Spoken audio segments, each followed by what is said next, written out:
Chapter 383 Spirit Puppet. Chapter 383 Spirit Puppet. My apologies, everyone. I could not protect you all and let that fiend take someone. I am ashamed. Zhuofan gasped and said in a heartbroken tone, watching them with a painful look. Li Jingtian next to him felt his face jump around from all the twitching. For the sake of Luo clan's future, Steward Zhua has curbed his mean streak to win their hearts. Or that black captain would never have gotten away even with a hostage. Yun clan bowed in gratitude. Steward Zhua, please, you don't have to say it. If not for you, all of Yun clan would have ended in misfortune. You have no reason to feel remorse. It should be us thanking you instead. But what we don't understand is what could have happened for us, who look after the people, to incur such a disaster. The Yun clan shook their heads. Zhuofan hid a snicker, bearing only his laments. The world is fraught with evil. Even if you are innocent, the tallest tree always gets the wind. Yun clan is a special clan that everyone has their eyes on. Now more than ever, with the imperial capital saturated with scums of society, many clans are coveting the Yun clan. Startled, the Yun clan reflected on these words, then sighed with remorse. They knew now that it was their bloodline that had brought this calamity. Who didn't want to proclaim themselves king, who didn't want to see fate, to act by the heaven's will. But they had the imperial family's protection over the last millennium to curb these thoughts. And when all the top dogs gathered in the imperial capital, they could feel the noose tightening on their throats. It started with clan head Yun Xuanji, a show of the culprit's cruelty and savagery. They did not know who did it, but one thing was clear. Staying put would have been obliteration. Clueless as they were, the herald of their calamity was the one in front of them, the demon-turned-savior, Steward Zhua. Yun Xuanji ended up dead because he had forsaken his neutral ground and exceeded his standing. It had nothing to do with the rest of the clan. It was actually Zhuofan who incited fear in them, coercing them to flee into his asylum. Yun clan was made up of simple people, who were not sharp enough to guess Zhuofan's multi-layered machinations. So seeing that Yun Xuanji trusted him, they did the same and fled. But who was the Yun clan? They literally birthed the high priest every generation. They guided the development of the nation and its policies. And now that they had run away with Zhuofan, who the hell would answer all those riddles and conundrums? Zhuofan had just stolen their baby from right under their nose. Hence, as a result, black shadows rained from the sky. All they wanted to do was to guide the sheep back in their pen. But with how their savage act worked only to stoke the dread in Yun clan and Zhuofan's timely arrival had saved their future, it only pushed Yun clan closer to the Luo clan. Snickering in his mind, Zhuofan put on a particularly heavy look. People, be at ease. As long as Luo clan stands, for the sake of my friendship with Sir Yun Xuanji, I will definitely take you to the safety of Wingate City. That is where you will never have to worry again. Thank you, Steward Zhuo, for saving us and for everything. We will never forget this. The Yun clan bowed deeply. Zhuofan waved them off, his grin growing so much that it threatened to split his skull. Please, you don't have to do that. You can trust in my clan. My only wish is that you remain in our domain, ha. Through promises, vague threats and nudges, Yun clan had become his die-hard lackey. As if the only one in the whole wide world to save them from doom would ever be Luo clan. However, among those who wanted the Yun clan for themselves, Zhuofan was the first to act, stealing them from the imperial family's jaws. After a few more pleasantries, Zhuofan took out a vial of recovery pills for the elders. It took them 6 hours to stabilize their wounds. Zhuofan was in no rush to return. He'd only leave when the elders were at least in their peak state. Steward Zhua, I heard you call them spirit puppets. What are they? Li Jingtian inquired. Zhuofan derided, a bunch of sorry-ass lame-ass losers. No one would willingly become a spirit puppet unless forced into a corner. The power couple frowned, looking at him all serious. We all know that only by reaching the ethereal stage can one's mind and soul fuse, allowing them to shed their bodies. Even if the body crumbles, you can just possess another. The three nodded. However, what do you think will happen if the body dies before reaching the ethereal stage and the soul lingers? Will it still survive? Zhuofan said. The three shook their heads. The soul can last for 100 days at most, then dies. Li Jingqian's firm answer came. Zhuofan nodded, it would be fine if it were. But the demonic path has a secret art allowing experts beneath the ethereal stage to wander around as their souls, surviving on the spiritual energy of the world. Hence the name spirit puppets. The three sharpened their ears, hanging on to every word. The name says it all. They are puppets of the spirit world. Once a should-be-dead person is refined into a spirit puppet, to say nothing of their soul never growing stronger, he would roam the world as neither man nor shade. A zombie pretty much sums it up. Unless one is consumed by revenge and hatred, one would rather die than choose such a pitiful existence. It is a downright disgrace. On top of that, a spirit puppet has to consume souls to maintain their yuan qi, a truly vile secret art. It hardly matters if they meet me, a demonic cultivator, but stumble upon a righteous cultivator, and those overzealous warriors of righteousness would chase them to the ends of the earth. It is part of their job description and also earns them merit. It does wonders for their mentality, tempering their hearts. The three blinked in understanding. Shui Qingjian then asked, "Something is off here. Steward Zhua, you just said that those filled with immense regret and hatred would turn into spirit puppets, but we just faced hundreds of them. There's no way for there to be so many warriors knowledgeable of this art and be so consumed with revenge. It's too much of a coincidence." "Haha, those mass-produced goods aren't included." Zhua Fan cackled. "The other side is amassing a secret army, forcing cultivators into becoming spirit puppets. To Tianyu, who has never seen a shadow of an ethereal stage expert and with so few martial arts focused on the soul, spirit puppets would be a headache to face. It is a blessing in disguise that they are so hard to make. Not anyone can become one. The slightest slip-up and it'd be the end. Elderly, you know how the kids old Pang is training in the wraith art have a low success rate? Well, this one is even lower, ha." Li Jingtian was stunned. Ever since joining the Luo clan, Captain Pang and he had received close training in the same art. Of course he knew about the young guards Luo clan was rearing as well. For one guy to come out of a batch of 100 was already promising. But with the spirit puppet's chance of being created even lower, isn't it the same as Zhua Fan wiping out 100,000 strong army of theirs by killing those hundreds? Li Jingtian had a sour taste in his mouth. Zhua Fan laughed, seeing through him. "You don't have to worry, they have plenty more where that came from. Ha ha ha. But Steward Zhua, you have no trouble dealing with them while we are hopeless. Teach us how." Shui Qingjian noticed Zhua Fan's casual attitude and cutely said. The others looked on with hope. It was tough to say if it was from their incapability to deal with spirit puppets or from the need to learn more of Zhua Fan's secrets. Sticking so close to Zhua Fan for so long had taught them that his bag of tricks ran deep, in both quality and number. Far better than the entire Tianyu could ever provide. Nabbing one or two of them was the greatest fortune the trio could ever hope for. This was one of the reasons these experts were so casual about staying with Luo clan. To say nothing of a martial fanatic like Li Jingtian, who practically lived for power. With how Zhua Fan had had his head deep in official matters, and being lazy on top, he felt disinclined to teach them. Today was the best chance to squeeze something out of him. And they weren't about to miss it. Glancing at them, Zhua Fan smiled. "No need. Spirit puppets are merely at the 3rd level. Low-level spirit puppets are soul-based, no different from a wraith. With your strong radiant stage strength, your intent is enough to destroy them. Mid-level spirit puppets can enter weapons or armor, making them their vessels and using them to somewhat resist soul attacks. Like those black men. You can't one-shot them, but giving them a deep wound is still easy. The crucial thing is the Black Captain, a peak-level spirit puppet. He can phase in and out, with a soul so strong that only a specialized martial art can defeat him." The three bobbed their heads like eager children.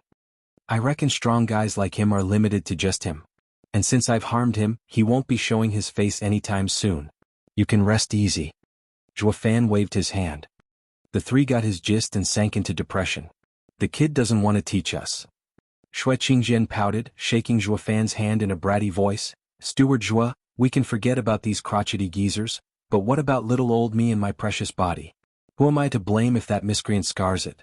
If you are that scared of having your secret leaked, sister will visit you in the dead of night. Will you teach me then?" Smiley face secret here can also mean a cheat/hack. Zhua Fan's face twitched at Shui Qingjian's rosy cheeks. "Sister Shui, please have a modicum of dignity and act your age. Your man is right behind you." Steward Zhua, why are you being so testy? We're all on the same side, I don't mind. If you still find it lacking, I can join you as well." "So will I."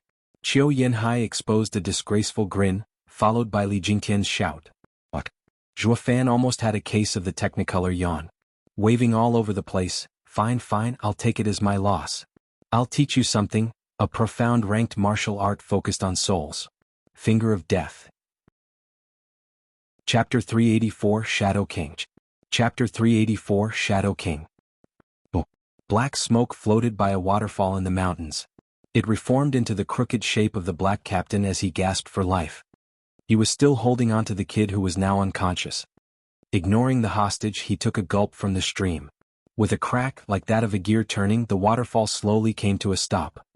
The pond had a vortex in the middle, draining the icy water to reveal the muddy ground and a stone gate 10 meters below.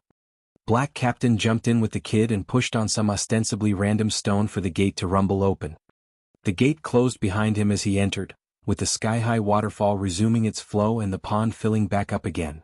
The captain hobbled through the pitch-black twisting path. Even with all the jolting, the kid never woke up. A faint candle light sprung in the distance and the captain hesitated, but then walked on even faster. In the glum room, around 60 square meters in size, skipping a torturer's tools of the trade being laid around, a golden sheet ran through the center, dividing the room in two. Plop. The black captain threw the hostage down and knelt before the cloth. "I have failed you and await my sentence." "You failed?" The aged voice from beyond carried shock. "For even you to fail." Sigh. The sighing black captain was lost for words as well.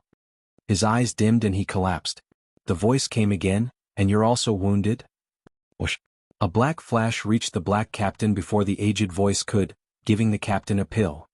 When his breathing evened, the man with a bamboo hat eased a breath and said at the curtain, "Please relax, sir. Senior has sustained heavy injuries and only needs time to heal." "What heavy injuries?" The old man was astounded. "Just who is capable of harming you to such an extent? Not even Gu Santong could do this." The man behind the veil was quite aware of Black Captain's specialty, of phase in and out. He couldn't deal with Gu Santong, but that little freak's ridiculous strong arm could do nothing just as well. "There's actually another person in Chanyu that can rout him besides Gu Santong?" The Black Captain sighed. "It's Zhuo Fan. He has that kind of skill?" Haha, and more to spare. Even I had to step in but played right into his hand. The captain sounded morose. "That brat is a deadly combination of an extended range of skills and ample experience. I used to think my secret art was lost 5 centuries ago, that no one in Chanyu knew of it. But he saw through me with a glance and then toyed with me. I only escaped with my life by taking one of the Yun clan's members hostage." The captain sighed, his eyes consumed by dread. He'd been running amok across Chanyu for centuries, yet a pipsqueak like Zhuo Fan showed up, robbing him of all repute and turning him into a bottom feeder. "Zhuo Fan is an even worse headache than Gu Santong." The captain sighed. "Gu Santong is all brawn but does have weaknesses. While Zhuo Fan not only has Gu Santong's savage power, I couldn't find any weak spots either. It's the first time I've met with such an opponent." The man in the bamboo hat nodded. "Senior is correct. Without having seen him for myself, I would have never taken Zhuo Fan to have such unbridled strength." All of the senior's attempts were foiled. He then used some unknown art to trap Senior and almost cost him his life. Knowing my limits, my only hope was to make a distraction. I am glad to know it helped free Senior. "So it was you who helped me." I wondered why his focus slipped. "This gratitude I will surely return." The black captain cupped his hands at the bamboo hat guy, who only shook his head. He had only added that little tidbit to get some credit. "It's fine now that you know I did my part. Just remember me next time you split fees." As for revenge and whatnot, it was the farthest thing from his mind. The veil fell quiet for a long time before the voice returned. "The others?" Black Captain sighed. "Dead? By your hand?" "By Zhuo Fan's."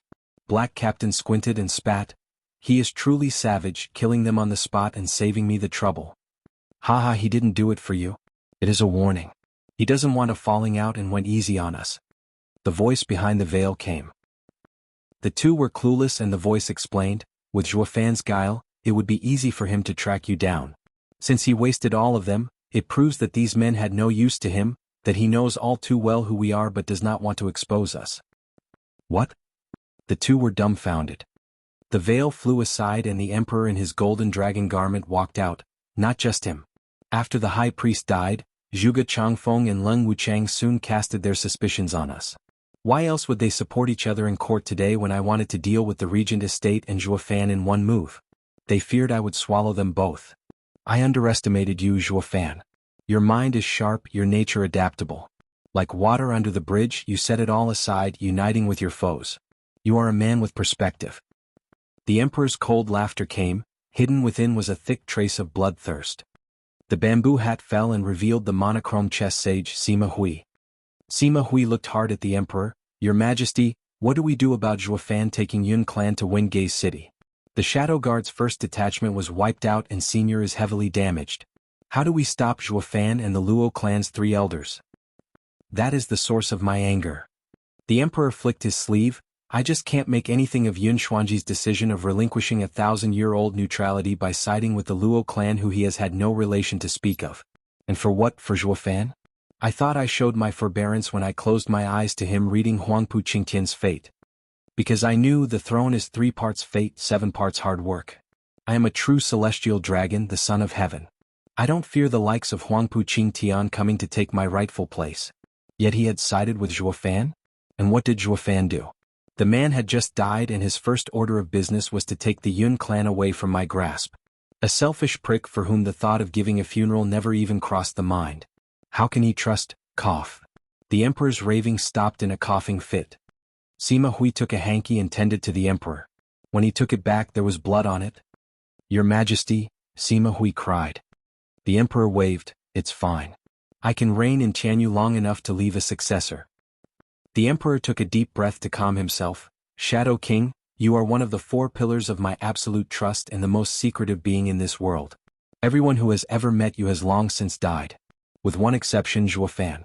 Fate, it seems, isn't reliable but can't be thrown aside either. The kid is your bane, so make sure to stay as far away as possible. But, Your Majesty, Shadow King complained. The emperor waved. Zhuo Fan is a snake with outrageous power. The only way to get rid of him is by turning him into a beacon in all the chaos. So now all rests on my planning. I only wanted to raise a tiger to tear into those savage beasts and strengthen my position. Yet instead I've reared a dragon and worst of all, a dragon I can't control. Zhuo Fan Ha. He is a true combination of Gu Santong and Zhuge Changfeng. He is the greatest plague on my mind. The emperor sighed, a glint flashing deep in his eyes. Shadow King and Sima Hui nodded in the end. Zhuo Fan's power and threat left all of them coming empty-handed. Was one of the 3 minds of Tianyu, devious in ploys and tricks, that easy to topple? Was someone with hands as tough as Gu Santong's, equipped with crazy skills to make even Shadow King dumbstruck, going to keel over just like that? Someone well-rounded like Zhuo Fan, versed in brawn and brain, left all his enemies feeling they were chewing a rock. Chapter 385 with me. Chapter 385 with me. The emperor showed worry and turned to the unconscious Yun clan member, bring out the other eye and see if it holds. Understood. Shadow King lifted the kid up and his other hand flashed, revealing a bloody eye. It was now that the kid decided to join the party, looking at the 3 in panic. Who are you? What are you doing? Humph, we're just giving you the opportunity to become the new high priest. Shadow King snickered as his closing hand reflected in the eye of the distraught youth, before he gouged it out. The wailing and pain commenced, yet the kid was unable to move an inch. Shadow King then placed the other eye inside the kid's socket and forced the wound to heal. Blood stopped leaking and the new eye fused with its new host. The trio nodded at the handiwork. Their joy was short-lived as the youth howled like a banshee. Under the trio's shuddering eyes, the kid thrashed all over. His new eye turned into a black sphere. It released a black energy that infected his body. In a flash, the kid became black as night and crumbled to ashes along with the eye. Like I thought. Eaten away by the mystical eye. The outcome came at no surprise for the emperor, but that didn't mean he accepted it. Frowning, he sighed, Yun Xuanji's mystical eyes can't be grafted into others, leading to the host being eaten from within. But to think that it won't work even on his people. The Yun clan will have to first awaken their blood to bear these mystical eyes. Nodding, Sima Hui sighed, Your Majesty, it makes sense. Yun clan wouldn't have survived for so long if anyone could use them. Everyone would have been scrambling for their eyes otherwise. The emperor nodded, quite so. But that only leaves Holy Maiden Yun Shuang as a reader of fate. And she is now with the Luo clan. Your Majesty, you are the one and uncontested ruler on this earth, a true dragon descended on earth. As she belongs to the Yun clan, she will one day fall into your hand. Sima Hui bowed. The emperor paused in thought and said, if only. Meanwhile, Zhuo Fan looked after the elders' wounds while also teaching them the finger of death. After 10 days under his careful guidance, the 3 recovered and were on the road again. while he backtracked to the Regent of Posterity's compound. Whoosh! Zhuo Fan flashed inside the manor, finding with his soul sense that all were accounted for and safe. No one used my absence to cause a scene at Luo clan while I was out helping the Yun clan. He knew all too well that a delicate balance was in play and that no player wanted it askew. It was also the most peaceful period. Steward Zhua. Zhuo Fan turned his head at the charming voice, finding Yun Shuang running to him. Frowning, Zhuo Fan saw her distraught and asked, "Miss Shuanger, what is it?" Yun Shuang's bit her lip, stammering, "Steward Zhua, you already know who killed grandfather, don't you?" Quivering on hearing this, Zhuo Fan held her gaze. "Who told you that?" "It doesn't matter. What matters is that you do." Yun Shuang's gaze was set, her tone firm. Zhuo Fan ignored her and pondered before bursting, "Ha, I get it now. It must be that pair of old coots giving me a hard time. Humph, they don't want to stick their neck out so you fake innocence here, is it? Your time will come, that I promise." Zhuo Fan knew on the spot that Zhuge Changfeng and Leng Wuchang had a hand in this. They both knew Zhuo Fan wanted the Yun clan and Yun Shuang. Yet they nudged her into demanding an answer from him. If he refused, Yun Shuang would be cross with him. It might even drive her to regent estate or prime minister. If he told her the truth, Luo clan would become the first to clash with the imperial family, the pioneer to throw all this balance out of the window. He was at an impasse. "Steward Zhua, you actually do know, don't you?" Yun Shuang guessed as much from his tone. "Then tell me." "Why should I?" Zhuo Fan cut her off. "Your clan is a target that I am willing to protect. In layman's terms, you owe me, not the other way around. What gives you the right to question me? To tell you everything?" Humph, hysterical. Zhuo Fan snorted and left. Yun Shuang rushed to block his way, begging, "Steward Zhua, what will it take to tell me?" Zhuo Fan stared down those hopeful big eyes of hers. He spoke after a pause, "You really want to know?" Yun Shuang nodded, her gaze steeled. Grinning, Zhuo Fan leaned in her ear, his breath tickling and her face aflame. "It will depend on your behavior. I have no reason to tell anything to someone who isn't with me." Yun Shuang shuddered, then watched him incredulously and flushed with red-hot cheeks from humiliation. "So this is who you are, Steward Zhua. Someone who preys on others' weaknesses." Biting her lip, Yun Shuang teared up. Zhuo Fan snickered, "You got that right. I'm no goody two-shoes. Besides preying on others, my style includes, but is not limited to, robbing someone blind, using their plight and kicking them when they're down. So, do you accept it?" Zhuo Fan looked like the big bad wolf out on the prowl for harmless little lambs. Yun Shuang's biting of her lips drew blood, her hands tense from the inner conflict. She sighed, "Steward Zhua, give me time to think." "Sure, take all the time in the world. I'm in no hurry." Zhuo Fan's lazy tone came, cocksure everything was at his fingertips. Yun Shuang glared and stormed away. Zhuo Fan noticed her eyes just before leaving, filled with rage, and scratched his head. "Well, that's odd. Didn't I just tell her to watch the stars, to be my advisor? What's so hard about that? She must be dead set on ironing out all my crookedness. Then she'll help me. But have you ever heard of a kind demonic emperor?" Humph. Zhuo Fan grinned on his way to Luo Yunhai. "It's been too long since I gave the future clan head a lesson. How long will it take to shape him up? Well, it's not like I have anything better to do, so I might as well teach him some more. Not like I can leave the clan's fate in the hands of an ignorant kid. I'll never know rest." He got to the Regent of Prosperity's room, only to find it stacked with gifts. Luo Yunchang and Princess Yongning were there too, chatting away. "Brother Zhua, you're back?" Luo Yunhai beamed. Luo Yunchang giggled while Yongning raised an eyebrow. "Zhuo Fan, took you long enough. What could have kept the great steward away for so long anyway? Luo clan was swamped with work the past few days, and in your absence, I had to go out of my way to help you all. Don't just stand there, hurry up and thank me." Zhuo Fan's face twitched. "Setting my matters aside, Princess Yongning, what's a lass like you doing by still coming around here? Aren't you supposed to be grounded?" He knew the emperor had grounded the princess to her room before the court debacle. So what was she doing back here after only a few days? Those palace guards are too lazy. "Pa." Yongning slapped the table. "Impertinent. How dare you address the princess in such an uncouth way, like lass? Do you find your head too heavy to bear?" Zhuo Fan only gave her a roll of the eyes. Yongning was enraged while also even more intrigued. Where does a mere steward get this kind of gall from? Luo Yunchang shook her head, trying to mediate. "Sister Yongning, calm down. That's how Zhuo Fan is. No one can change him. If you don't like him you can just avoid him. How can I? Why else do I hear? Yongning blurted. She blushed at her slip, making up an excuse on the spot. I mean, my patience knows no bounds. How can I stoop to his level? Luo Yunchang saw through her in an instant. Humph, you think I don't know your thoughts? You even have that look in your eyes. Why is it that the hate and anger in your gaze looks dangerously close to flirting? Not that Zhuo Fan cared, staring the princess down. Princess Yongning, am I to assume that you've sneaked out again? No way. I walked out the front gate. Sticking out her fairly downsized chest, Yongning said, also the imperial father is holding his centennial jubilee. I have earned my imperial father's accord to search for a proper gift. I fear that it is all too sudden for you, so I will help you prepare as well. See how much I care for you? Princess Yongning smiled at Zhuo Fan, fishing for compliments. Chapter 386, Vile Dragon's Omen. Chapter 386, Vile Dragon's Omen. Zhuo Fan couldn't care less, nodding by instinct alone as he made his way away from her. The blank look of indifference dimmed the princess's enthusiasm as well, her tone becoming sour and biting. Yunchang, is this how you teach your servant? He's like a popinjay. Ha, forgive me sister. He doesn't know any better. You can just ignore him.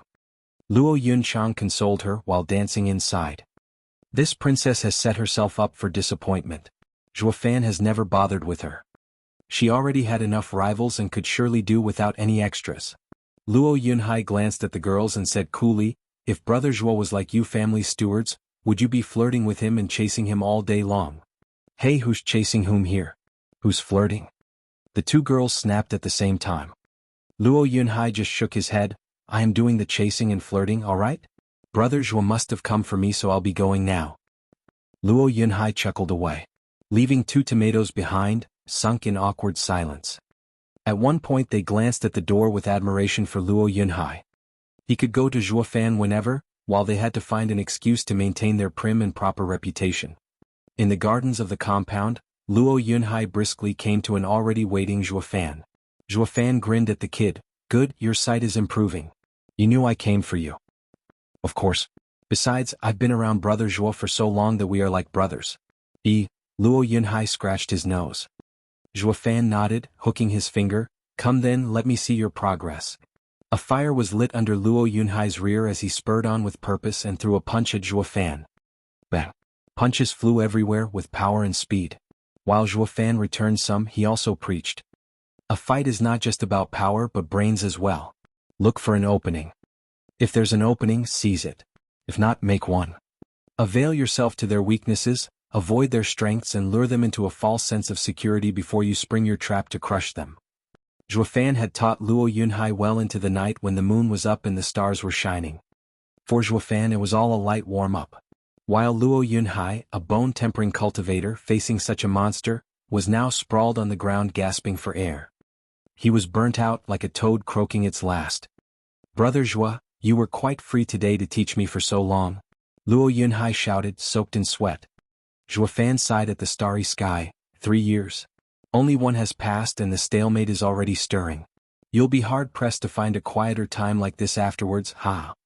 Zhuo Fan shook his head, patting Luo Yunhai's head before going to his room. The thought of leaving again soon left him bleak. Luo Yunhai gazed at the prideful back. He sensed something and picked himself up to go find Luo Yunchang. Crick. Zhuo Fan entered his room and sighed. He frowned, having smelled something off about his chambers. Scanning the room, he arrived at the bed, with something squirming beneath the covers. Who's there? Zhuo Fan said. The squirming thing got squirmier. Zhuo Fan flicked the bedding off, but the squirmy thing left him speechless. The fair skin of a tight body, covered in thin red silk that could fly away at a simple breeze, was right there for the taking. The owner of such a work of art had her eyes closed shut and teeth clenched while she was shivering and in silent tears. Miss Schwanger? Blinking, Zhuo Fan swallowed dryly. What are you doing in my bed? Looking like this no less. His voice trailed off, his shifty eyes gawking in all her splendor. Yun Shuang blushed harder and shouted, Isn't this what a beast like you wanted? I only hope you will keep your promise once you have had your way with my body. Oh, Schwanger, I think you may have slightly taken this the wrong way. When have I asked this of you? Zhuo Fan's brain turned to mush, not that his sly eyes ever stopped soaking up the view. Yun Shuang was mortified. Is this how he acts? He got what he wanted and now plays the gentleman? Like she was to blame for coming into his bed and he was honest to God. Yun Shuang snapped, Zhuofan, are you mocking me? You clearly said to be with you and now you deny it. What am I to understand? Zhuofan finally figured it out and waved his hands around, a total misunderstanding. I never meant it in this way. I only wanted you to be on my side, to look into fate, to be my advisor and not to preach me about growing a conscience or becoming goody-goody. That's all. But for you to jump to the conclusion that I wanted you to make such sacrifices. What was I saying again? Where was I? Zhuofan scratched his head. Yun Shuang snapped her eyes open, buried her head deeper from shame and cried. Her mind took a shortcut to the facts, leaving her to do such an embarrassing act. Zhuofan panicked. The cool him was now lost as to what to do with a crying lady. So he took his clothes and covered the lithe figure. A sudden bang on his door forced it open and a crowd stormed in with Luo Yunhai in front, laughing. Brother Zhua, me and sister talked to Captain Pang and heard today is your birthday. Come, let's go to your party. Luo Yunhai's eyes landed on the bed, he gave an awkward chuckle and scratched his head. I see you had your own bit of fun already. Then we won't bother you, hee hee. Carry on. What won't bother? Zhuofan, explain yourself. Luo Yunchang turned from happiness to anger at the drop of the hat after gazing on the bed, pointing at the squirmy thing under Zhuofan's clothes. Who's she? Where did she come from? Glimpsing at the fine white skin of the exposed legs, Luo Yunchang was incensed. This dense guy at least has good taste. The girl under there must be a doll. Zhuofan shrugged, having no explanation pop into his head. And can you guys step outside for now? Hi, how can we? This is a high-quality class act, catching Steward Zhua in the act. We just gotta make it memorable. Sly Demon always looked for trouble. Then the violent demon cuffed him, a load of tripe. Steward Zhua is the perfect stud muffin, single too. He is a perfect catch any woman would swoon over. The other pygmies bobbed their heads sagely. Zhuofan's face sank, glaring at the four. The **TS are only making it worse. The one who was the real troublemaker here was in fact the princess. Others, for better or worse, were aware of saving his skin, merely wagging their tongues. While Her Highness took 2 steps forward and yanked the shirt off, let's see who you are and if you're worthy of our Grand Steward Zhua. Yun Shuang curled up with a cry, this act filling her with shame for being seen like this. Zhuofan's right eye flashed golden. Divine Eye of the Void's first stage shift. Yun Shuang and Zhuofan were gone the next second, leaving the audience puzzled and sighing. They ran away. We gotta admit, Zhuofan's trick sure is useful in cases like these. Luo Yunhai couldn't stop laughing inside.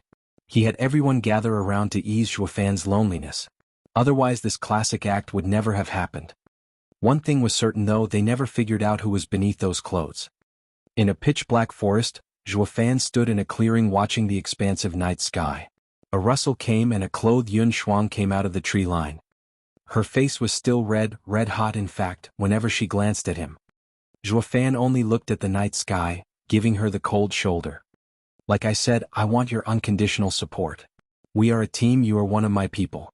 Your grandfather's business is my business. Or the Yun clan's retreat to Wingay City would have been harder. I admire your grandfather's virtue. Now forget about the matters in the capital. They no longer concern you. Zhuofan's cold tone came. Yun Shuang watched his lofty figure, stalwart and imposing, and calmed down. She looked at the sky and said, Vile dragon is coming. Vile dragon? Zhuofan pondered. I recall Yun Shuangji telling me about this. They're the Chuanrong. Are the Chuanrong invading? Zhuofan laughed inside and nodded.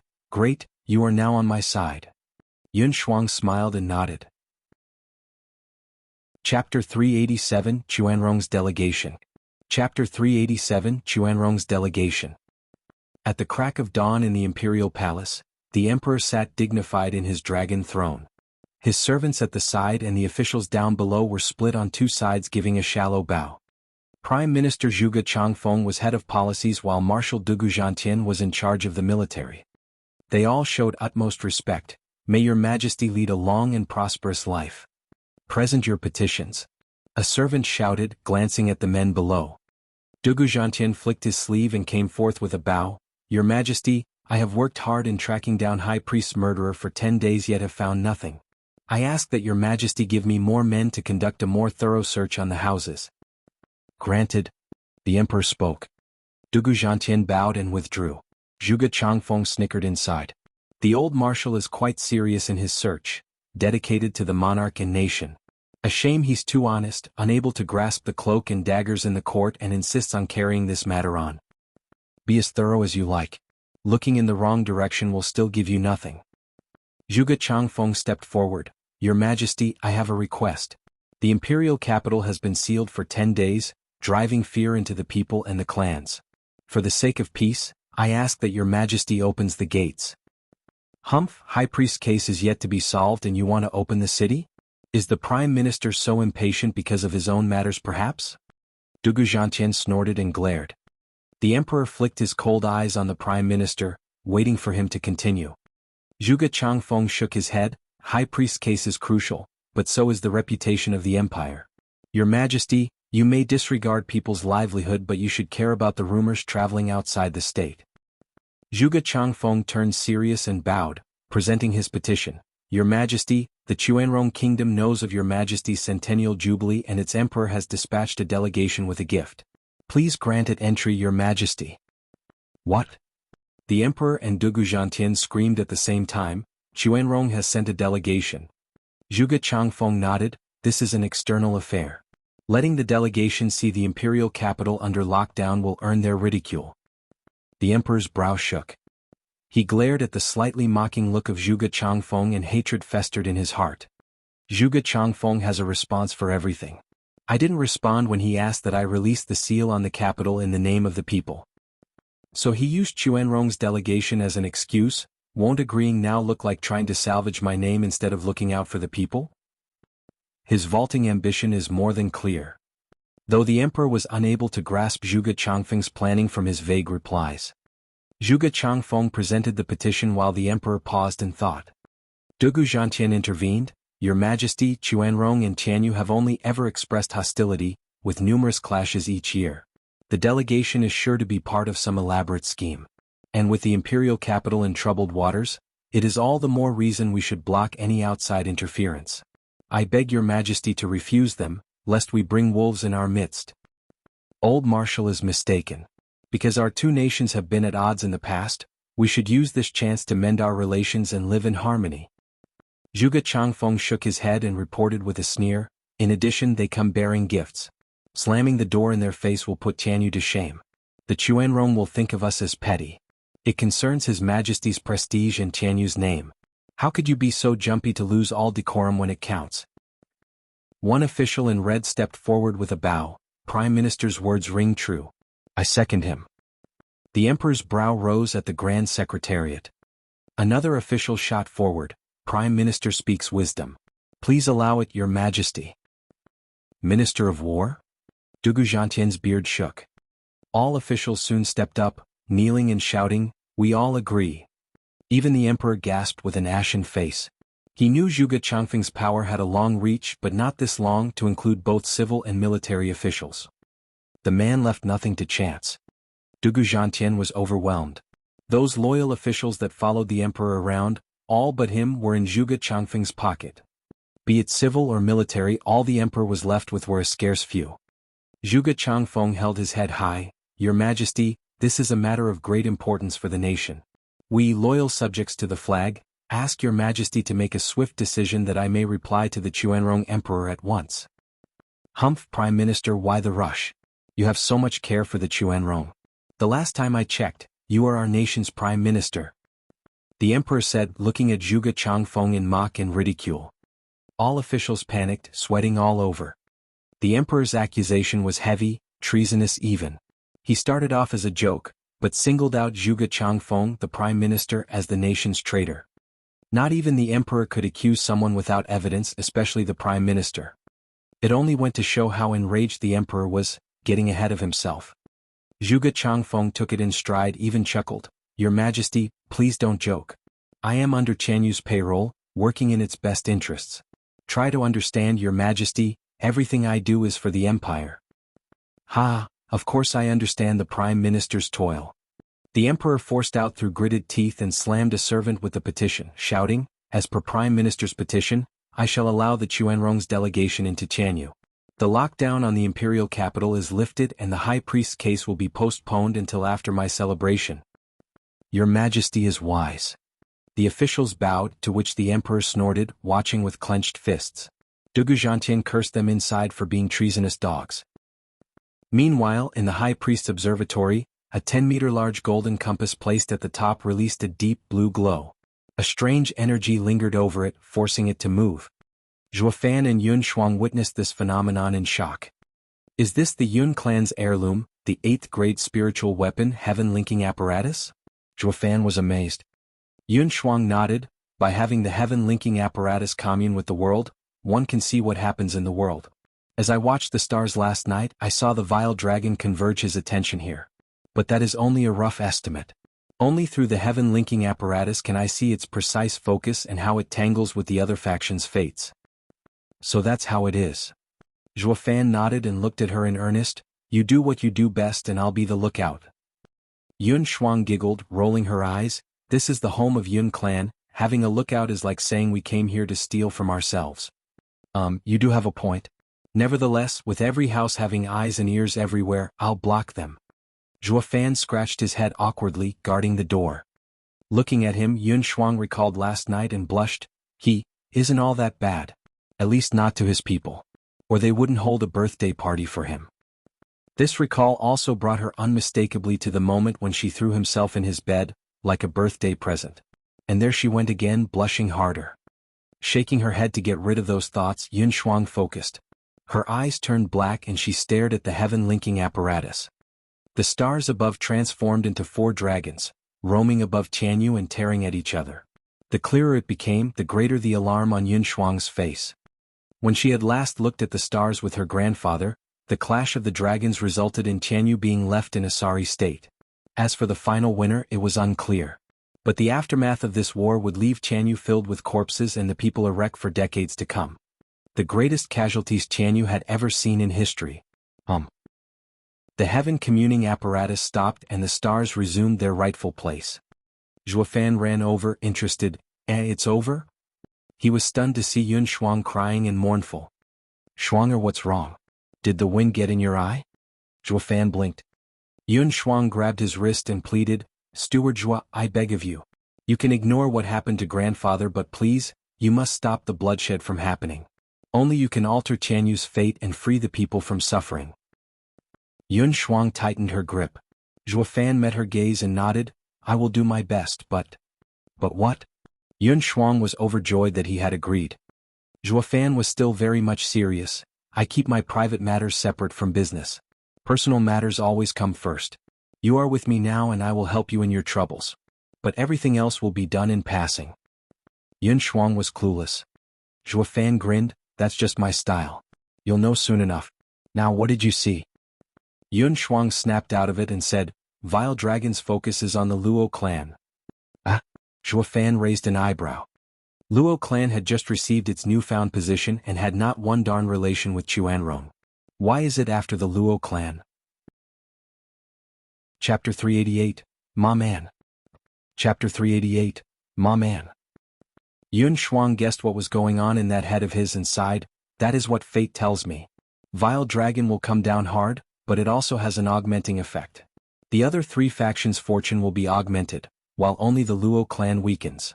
Chuanrong's coming to Chanyu bodes ill for the Luo clan. How can only the other 3 get enhanced?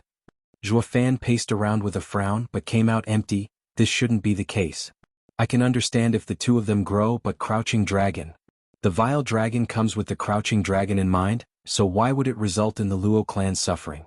Don't you find it odd? Yun Shuang nodded. An educated guess tells us that Chuanrong's first target is Tianyu's imperial family, the Crouching Dragon. But the heavens have shown the contrary. I can't make sense of it either. Yun Shuang sighed.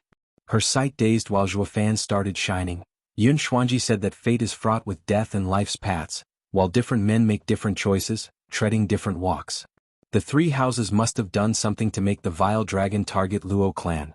What else could make the mighty Chuanrong Empire focus on the little old us? Zhuofan mulled it over before asking, what about the Luo clan's fortune? I don't know. Yun Shuang shrugged. Luo clan has you at the helm. With you being out of heaven's control, I can only see the present and immediate situation while the future is blocked. Zhuo Fan sighed. Like the old saying goes, know yourself and the enemy and you'd ever be victorious. Zhuo Fan knew of his enemies getting tougher, while being in the dark about his own clan, making his own future actions uncertain. Being outside fate is not all it's cracked up to be. A deep breath and a permanent frown, that was Zhuo Fan. What took priority was finding out the three houses' activities. With such a particularly large event in play, a master plan had to be brewing in a deep dark corner. Not cracking it yesterday would get him shafted. Zhuo Fan's mood sank with every thought, yet he spared Yun Shuang a smile. Let's go back. Such a fortune to have you around at this time and to find out about all this before it had been too late. It's fine. I'm doing it for my grandfather and the people. Yun Shuang smiled back and the two left for the Luo clan. But 1,000 meters out, on a pavilion, two shadows kept their sights on them until they were gone. Our shadow recon team has never been so useless before. One snorted, we're so far away that we can't see nor hear *T. What's the point? It's not like we explicitly asked to tail Zhuo Fan now, is it? That freak has a freaky eye that has put even the captain on a sickbed. Any closer and he'd see us.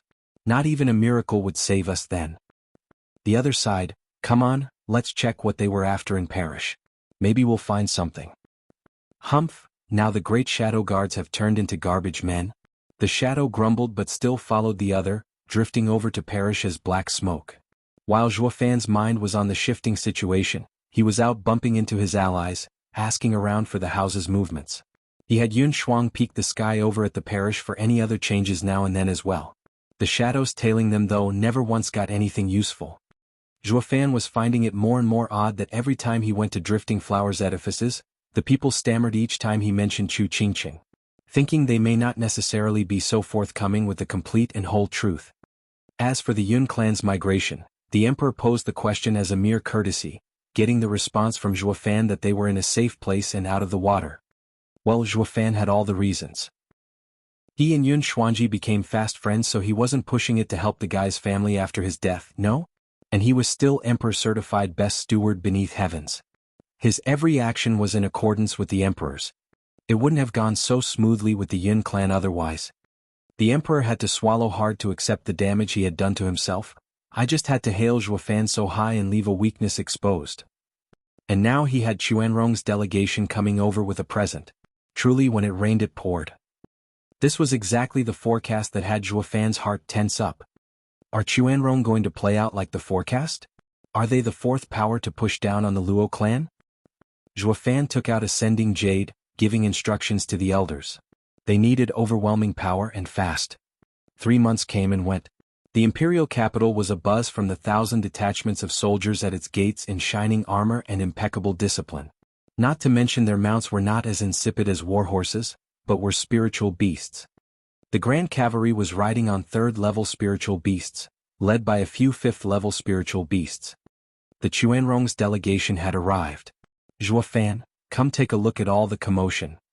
At the crack of dawn, a young scholar was very excitedly running towards the Luo clan. Zhuo Fan and Luo Yunchang came out silently. Heach was no other than the cross-dressing Yongning snooping out of the palace as usual. With how the princess had gotten so close to the Luo clan, she dropped by every other day. First, it was seeing her dear foster sister as the official excuse, and then she shrugged all pretenses, brazenly going after Zhuo Fan. Even Zhuo Fan had to be tolerant to the princess and suffer her antics. Princess, what are you up to this time? I don't have the time, so go ahead with Yunhai and young miss. Zhuo Fan shrugged. Scratching her cute button nose, Yongning snorted and stuck her head out. This is a once-in-100-years occasion. It's so kind of me to invite you to see the bustle, so the least you could do is thank me. See the bustle? More like you wanting to jump right in. Zhuo Fan mocked, spinning on his heel back inside.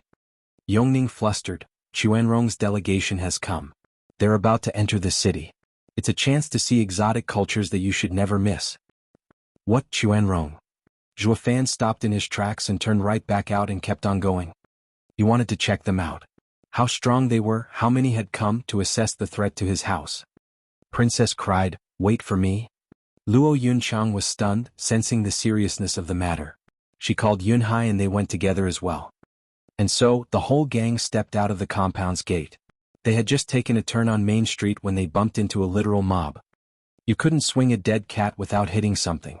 They tried to find something besides heads, but nope, there were heads everywhere. The exotic foreigners were so in vogue right now, the whole capital was out to see them. Brother Zhuo here? A shout turned Zhuo Fan's head, coming from a building's second floor. Long Xingyun waved for him to come sit with his allies. Zhuo Fan nodded and took everyone over. Every one of his peers was there. Not just his allies, even the likes of Hell Valley and Pill King Hall. But on account of all the bustle, they decided to keep the friction to a minimum. So much so that the arrival of Zhuo Fan made them look anywhere but at him. With Zhuo Fan being a moody beast, who knew what excuse he'd come up with to trash them? If the elders chose to stand clear, it went double for these disciples. Long Xingyun's group chuckled. This brother sure is feisty. A pain for the enemy and a shoulder to rely on for the allies. Brother Zhuo, the entire second floor is reserved for the house's disciples to get a clearer view of the Chuanrong's delegation. Long Xingyun invited them to sit. Xie Tianshang was stern, his hand never leaving the hilt of his sword. I wonder how many experts they have. Like you can expect anything else from a martial fanatic. Zhuo Fan and Long Xingyun's eyes met and they chuckled. After the esoteric debate, Xie Tianshang's mood had never changed. Chuanrong's delegation had yet to parade into town, so Zhuo Fan looked around. He picked up on a sneaky figure and shouted, Yen Fu, you've come to see the excitement and won't even greet me? Yen Fu ducked out of sight on the first floor when he froze. With a forced smile and a scratch on his head, Steward Zhuo, what a coincidence. His words got cut off by a prideful voice, Yen Fu, my master and martial aunt are almost here and you didn't get us seats, eh? Xiao Dandan came with Peony and Iris overseers when she noticed Zhuo Fan's unnatural gaze and blushed, ducking her head. Brother Zhuo, they had long since been an item. But you were so cooped up that you never noticed. Long Xingyun gossiped with a snicker. Zhuo Fan raised an eyebrow, you guys. Yen Fu was scared out of his mind, even losing his voice. Everyone knew Xiao Dandan was more than a little crazy for Zhuo Fan. He ignored her every step, true, but that didn't mean anyone could just show up and take what his steward Zhuo's. It was a no-brainer what would happen now. Peony Overseer saw the two shaking in their boots and snapped, What, Zhuo Fan, you didn't want Dandan and now you're going to ruin her life? That's just evil of you. Zhuo Fan flicked his hand, his eyes roaming over the happy and shivering couple. Then he cracked up, slapping Yen Fu's back, Haha my man. He was simply overjoyed at having thrown away one pesky baggage. Everyone's faces twitched and turned dark. Chapter 389 Rampant. Chapter 389 Rampant. Yen Fu was having mixed feelings about this. He should be happy as a clam that Zhuo Fan wasn't here to deck him, but the more he thought about it the less Zhuo Fan's word fit. As if I'm picking his trash, his damaged goods. Xiao Dandan had a sour taste in her mouth as well, her burning heart crumbling from disappointment. What did Zhuo Fan mean by this? Did Xiao Dandan mean absolutely nothing to him given any time of the day? He didn't take her seriously, labeling her as an extra baggage from the get-go. Her disciple standing there all lonely had Peony Overseer's temper explode to protect her, cursing, Zhuo Fan, what's that supposed to mean? You felt nothing for Dandan all this time? Are you dead inside? The outburst earned silent looks from everyone. Then sighs, it's truly a mystery how a woman's mind operates. Iris Overseer pulled on Peony Overseer's clothes awkwardly while scolding her through transmission. When one man has eyes for Dandan, you curse. When another man ignores Dandan, you curse again. Just what do you want exactly?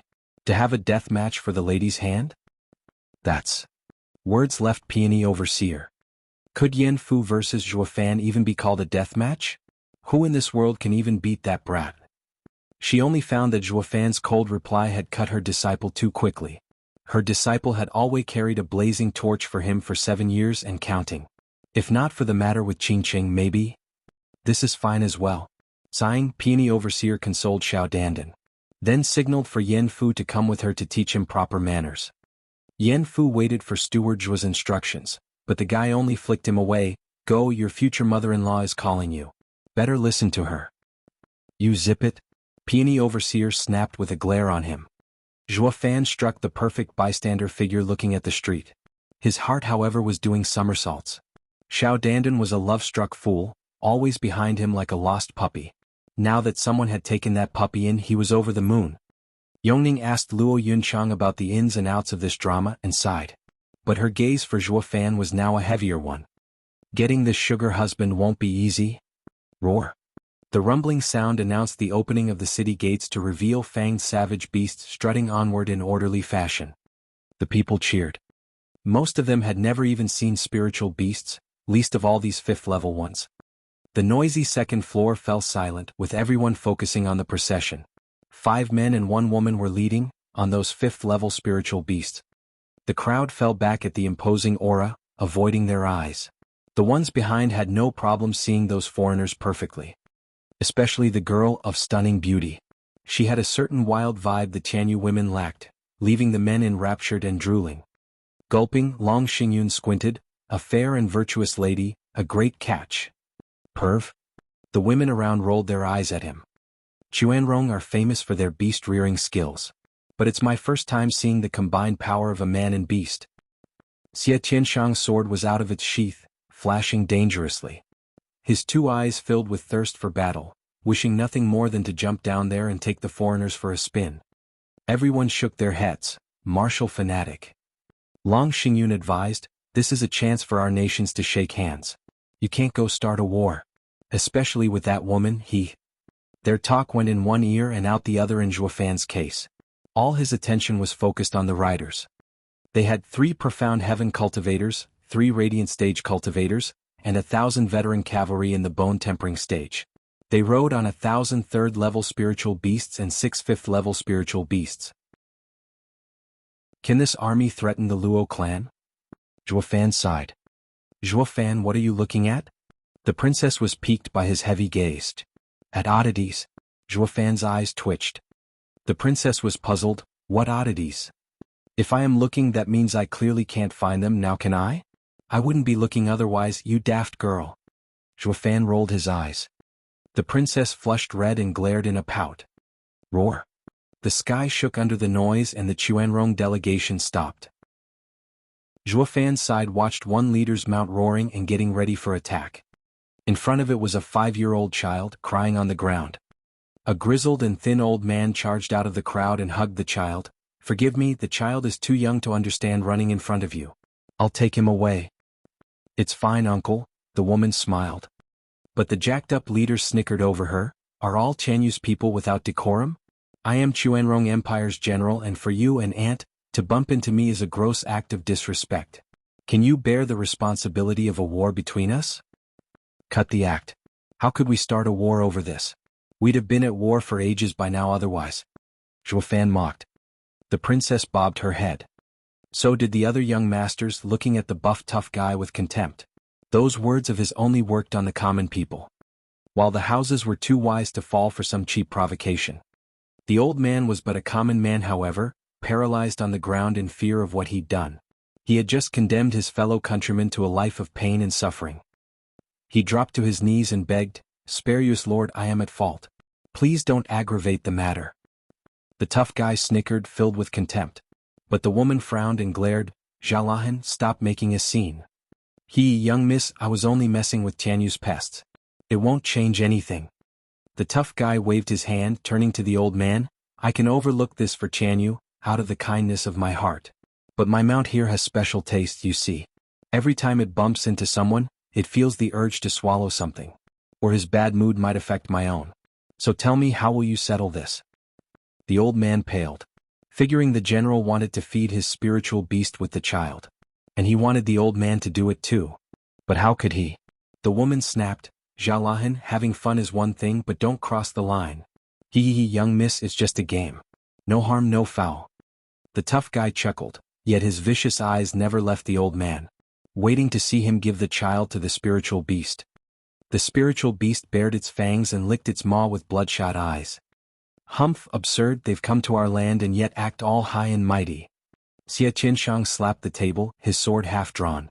Long Xingyun advised, "Brother Xie, they were invited. We can't interfere, not with the officials having yet to appear. It will only invite trouble." "Ha, the great noble houses, afraid of stirring trouble?" The princess snapped, "I never saw you stop once from looking for trouble, yet now you've decided to sit back? Chickens. Zhuo Fan, follow me as we teach them a lesson." "Knock yourself out." I don't feel like it. Zhuo Fan flicked his hand, like you said. The 7 houses have made looking for trouble practically a tradition. So you can handle it. Oh, Xiao Dandan, weren't you once high-strung as well? Xiao Dandan blushed with a lowered head. I was more confused than angry then. Why bring it up? Yin Fu, you're no better either. Zhuo Fan glanced at him. Yin Fu nodded with calm. True, every time I went out with my master I'd be throwing my weight around. But since I've joined the Luo clan with its tight rules, I never get the chance. Well said. You'll show off again one day, not to worry. Zhuo Fan snapped his fingers and snickered. See that, princess? We may look calm and kind on the surface, but there's a festering evil in our bones like those guys below. Aren't you expecting too much, sending us mean guys into another mean guy's business? The princess blushed in anger. Then I'll go. Meanwhile, the old man was hugging the sobbing child tighter, under cold hard pressure and indecision. It was then that a scoff came. Chuanrong are guests and nothing more. Since when have they started acting as hosts? Whoosh. Yun Shuang stood before the elder and the child. Zhuo Fan sighed. He didn't give a hoot about others while being unable to ignore his own people. His eyes glinting, Zhuo Fan's mouth curled up in his trademark evil smile. Time to probe the Chuanrong for a bit. Chapter 390, A Dragon Can't Repress a Snake. Chapter 390, A Dragon Can't Repress a Snake. Schwanger, Yongning cried. The others looked on as well, stunned to see the Empire's holy maiden coming out in the people's defense. Then they turned eager. After the high priest's death, the holy maiden had become the apple of the Empire's eye. They'd go as far as charging into the Chuanrong delegation if it meant defending her. Something the Chuanrong were not privy to, evident by Jalahan's mockery. Missy, are you out for a quick death? Hasn't your emperor taught you how to receive guests? You'll now butt into another's problems, even Chuanrong's delegation? If you call yourselves guests, just act like one. I've never seen a guest as outrageous as you. Yun Shuang stood tall and bold. Jalahan glared then cackled. What a charmer you are. As for falling in with the customs here, it will depend on the host. I'm going to take those 2 for my mount as a snack. What's the host going to do about it? Jalahan shouted and the beast roared in its pounce on the old man and child. No. Yun Shuang shot a palm at the beast's skull. Jalahan merely snickered and released his aura. Bang. Yun Shuang rebounded as if hitting a wall. Haha, a profound heaven girl dares to interfere? I wonder what gave you the gall. Jalahan cackled. Yun Shuang's heart was beating frantically. Watching the old man and child becoming the spiritual beast's dinner about to be engulfed by those fangs, she teared up. Have mercy on my people, for they are suffering so. The old man and child closed their eyes, knowing their end was inescapable, waiting for the jaws of death to close on them. The Chuanrong woman shouted, Jalahan, stop this instant. Too little too late. Jalahan turned a deaf ear to her orders, having gone drunk on power. The people sighed with a shake of their heads. This was the fate that awaited any common man stumble upon the Chuanrong delegation. With it being a matter concerning the future relations between the 2 nations, how many people would dare to step in to solve this mess? Holy Maiden was one, albeit weak. Under everyone's gazes, the fangs inched closer and closer on their meal. The aura had the old man and child unable to even breathe. With a groan, the savage aura withdrew and the spiritual beast halted mid-charge with its maw open. Only the stench kept coming. Jalahan was shocked. And the audience was shocked, regaining their hope. Who was it? The old man and child were still waiting for death, but the beast was running late, making them crack open their eyes to watch the stunning spectacle. The savage beast's huge body was stopped by a red hand. What stood before them was a youth with white hair. They knew who he was. Everyone did after the fiasco outside the imperial palace. The savage no one in Tianyu messed with Zhuo Fan had arrived. How is that possible? The calm Chuanrong now cried out. Jalahan's eyes flashed with a thirst for battle. Tianyu has someone capable of holding back a 5th-level spiritual beast with one hand. The agitated lads on the 2nd floor rested easy now, sitting back to enjoy the show with one leg over the other. Once Zhuo Fan stepped up, everything became a foregone conclusion. And all thanks to Zhuo Fan's harsh, cruel and heavy-handed lessons. Xie Qinshan was grumbling, what a hypocrite. He says he washes his hands of this matter, yet here he is jumping right in. Haha, isn't it great though? He's the only one who dares to butt in such an affair. Brother Xia don't mind it. Long Xingyun laughed. The others bobbed their heads in total agreement. It begged the question though, would the dragon come out on top or the snake? Zhuo Fan paid no attention to the savage glints. He merely glanced at the old man and child. What are you looking at? Do you still want to get eaten?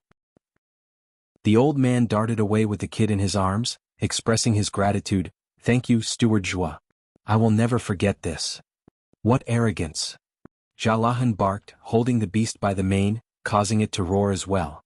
It thrashed around trying to escape from Zhuo Fan's grip. Zhuo Fan was using the Qilin arm, proving its efforts were in vain. Zhuo Fan snorted and flicked. To the audience's shock, the 5th-level spiritual beast slammed into the ground like a ton of bricks, knocked out cold. Jalahan took to the air, outraged. A mere flick knocked a 5th-level spiritual beast unconscious? Who is this guy? I've never heard of anyone like that in Tianyu. The Chuanrong delegation was just as stunned.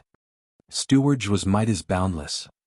It started with a shout and then it turned into a roar as more voices joined in, throwing their fists in the air. Steward Zhua, Steward Zhua. The shouts came in waves rumbling across the sky. The Chuanrong delegation looked around in shock and then focused at Zhuo Fan. A steward has such power? How come we've never heard of such an outrageous being in Tianyu? His fame is great as well. The people practically love him. Blast it! What is the intelligence department even doing? An expert like this that every common man knows about yet we've gotten no wind of? They're all nothing but 2-bit rejects. Ignoring it all, Zhuo Fan strode over to Yun Shuang. She had put on a wide smile, being relieved for the people's safety.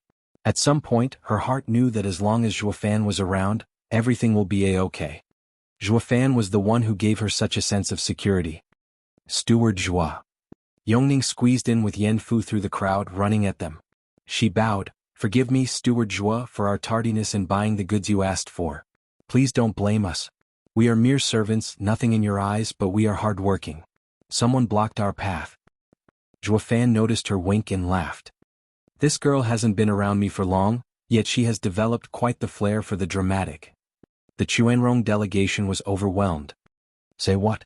That lady just now and the new kid are only errand boys? Everyone from Chuanrong felt a chill. Mommy, which house is bursting at the seams to have a profound heaven expert doing errands?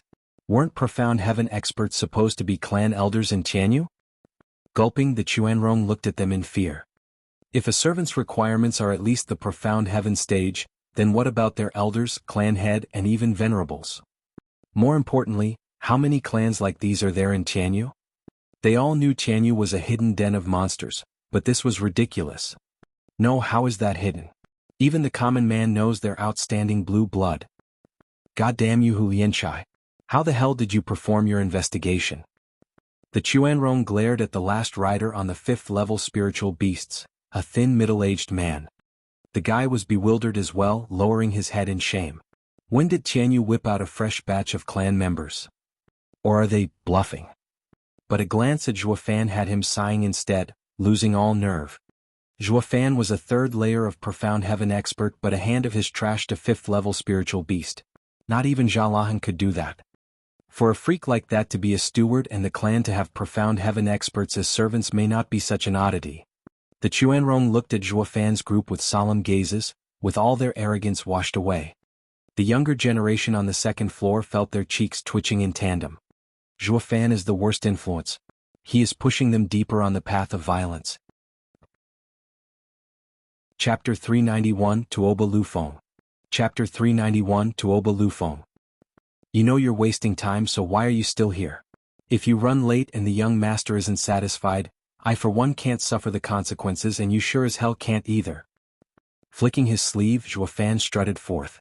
He might as well go with the flow and take the play as far as it took him. The Chuanrong grew tense. This outrageous thing is afraid of his young master? This clan must have harsh rules with experts in droves. So much so that the steward who has such godlike power isn't of high status in the clan and has to cater to the young lord's whims. Everyone knew the strong ones in the clan were revered and even the clan head watched his tone around them, let alone the young master. From the sound of it, he isn't much in the clan. But what does that make his clan an abomination? Yongning and Yun Shuang shared a sneaky smile and the people hid their joy.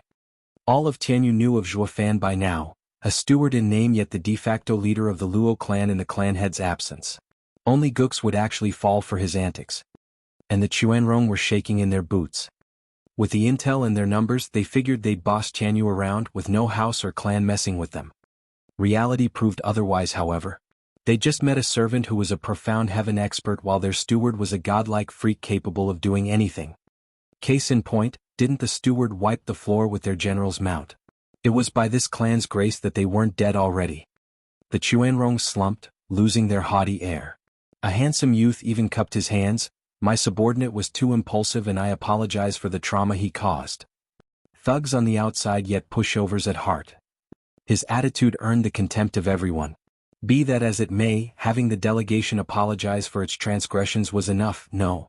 Tell that to Zhuofan. He never once looked at them, treating them like air as he turned to Yun Shuang. What are you standing around for? Back to shopping. Ridiculous. Jia Lahan's eyes spat fire, his fists tight. The princess snickered inside, yet not quite content with how subdued the drama was. She wanted it blown sky high and pointed at the Chuanrong. Steward Zhua, how are we to do that when they're blocking the road? Zhuofan eyed her for a second, picking up on the glint in her look. Perfect timing. Let's get those guys to act and get a feel of the situation, shall we? Hold on while I deal with this. Turning a cold look to the Chuanrong, he walked over. The imperial capital's main street is for walking, not parading your pets. Anything on all four out? What did you say? Jia Lahan snapped, his muscles tightening like steel, his body primed to explode any minute. The youth next to him turned glum. Zhuofan was treading on thin ice. The Chuanrong were beast-rearing people, they'd lived all their lives among them. Asking them to throw their beasts out was like demanding them to give up their advantage and pride. The answer was an obvious no. The 8 houses people on the second floor snorted. Most of them had first-hand knowledge of Zhuofan's style. He'd even steal candy from a baby. No low was beneath him. He'd wrung them off of all dignity and still act like the sore loser. Per Zhuofan's M.O., he'd first taunt his victims so he'd act in self-defense, leading them to strike first. The result? Of course, beating the crap out of you, all while standing on the moral high ground. Let's see if anyone can top that. How many innocent victims had fallen under Zhuofan's malignant thumb, with nowhere to vent their loss and were forced to suffer in silence? Everyone knew that. Zhuofan's infamy was practically built on it. Exceptions being the Chuanrong, the new guys, the fresh meat, falling for it hook, line and sinker. There wasn't a soul out here who wasn't snickering inside, waiting for the show to start. That's what you get for being obnoxious. Clueless as you are, you should keep your head down anywhere near Zhuofan. The Chuanrong youth walked up to Zhuofan, his heart unsettled. A deep breath helped a bit before he began. We are Chuanrong warriors, our beasts never leave our side. We only know how to advance and never retreat. If you are capable, then you can make the spiritual beasts fall back. The people cried, holy moly, inside. Zhuofan blinked once, then stared back, an evil grin playing at the corner of his mouth. That kid sure is something. Long Xingyun sighed. The rest agreed. His words were impeccable. Neither an outright refusal nor taking it lying down, but he had shifted the issue onto Zhuofan. To have him deal with it. Everyone knew the youth probably had no clue what Zhuofan was made of, thus he chose the middle ground to neither sound threatening nor a coward, thinking that Zhuofan was a man of importance. It was a perfect blend of tone and words to defend his self-respect. And thus he had dumped the issue on Zhuofan's head. Failing to scare the beasts back would put Zhuofan on the spot, 2 birds with 1 stone. He had avoided the taunt and forced the other person to take action. Now it begged the question, who on earth could push back 1,000 spiritual beasts? Not even Chuanrong's best beastmaster could do it. The Chuanrong watched the youth with gratitude and gave Zhuofan a wide grin. Long Xingyun gasped, inspecting the youth. Who is he? So young yet versed in politics and strength. Luo Yunhai nodded. He is leader material, with an air about him that could have only been gained in battle. Ha, brother, your eyes are getting sharper. For people stepped on the second floor, the 4 tigers of Tianyu. Looking at the standoff outside, Dugu Feng laughed. We've been waiting for the delegation to reach the Imperial Palace's gates, yet they just wouldn't show. Turns out the scamp cut them off. I just can't make sense of him. He's picking a fight with anyone. He isn't called Tianyu's #1 thorn for nothing, haha. Big brother, could you please not talk like that? It wasn't Zhuofan who started it this time. Luo Yunchang tried to salvage the situation. Dugu Feng smiled, "Brother is so jumpy, but I didn't mean it as Steward's responsibility. We had figured there'll be some hostilities with the Chuanrong.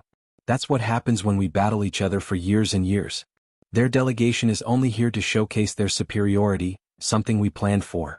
Yet here they are, dead in their tracks and saving us plenty of trouble too." The others understood. Their march to the imperial palace was to set up their powerful position, cut short by Zhuo Fan's interference. "Sai, it's a darn shame too. It was one thing to raise your tone against the 4 tigers of Tianyu, and a whole nother against Zhuo Fan. By the way, brother, do you know that youth?" Luo Yunhai asked. Dugu Feng sighed, "Not just know him, but he is an old rival.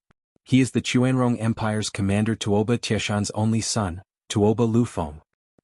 "He's a young commander?" Luo Yunhai exclaimed, "I was wondering why I got a general's vibe from him." Dugu Feng nodded, his eyes fixed on the youth. "Tuoba Lufeng is shrewd, brave and adept in leading his men. A bit on the young side, but he has earned his place in the army.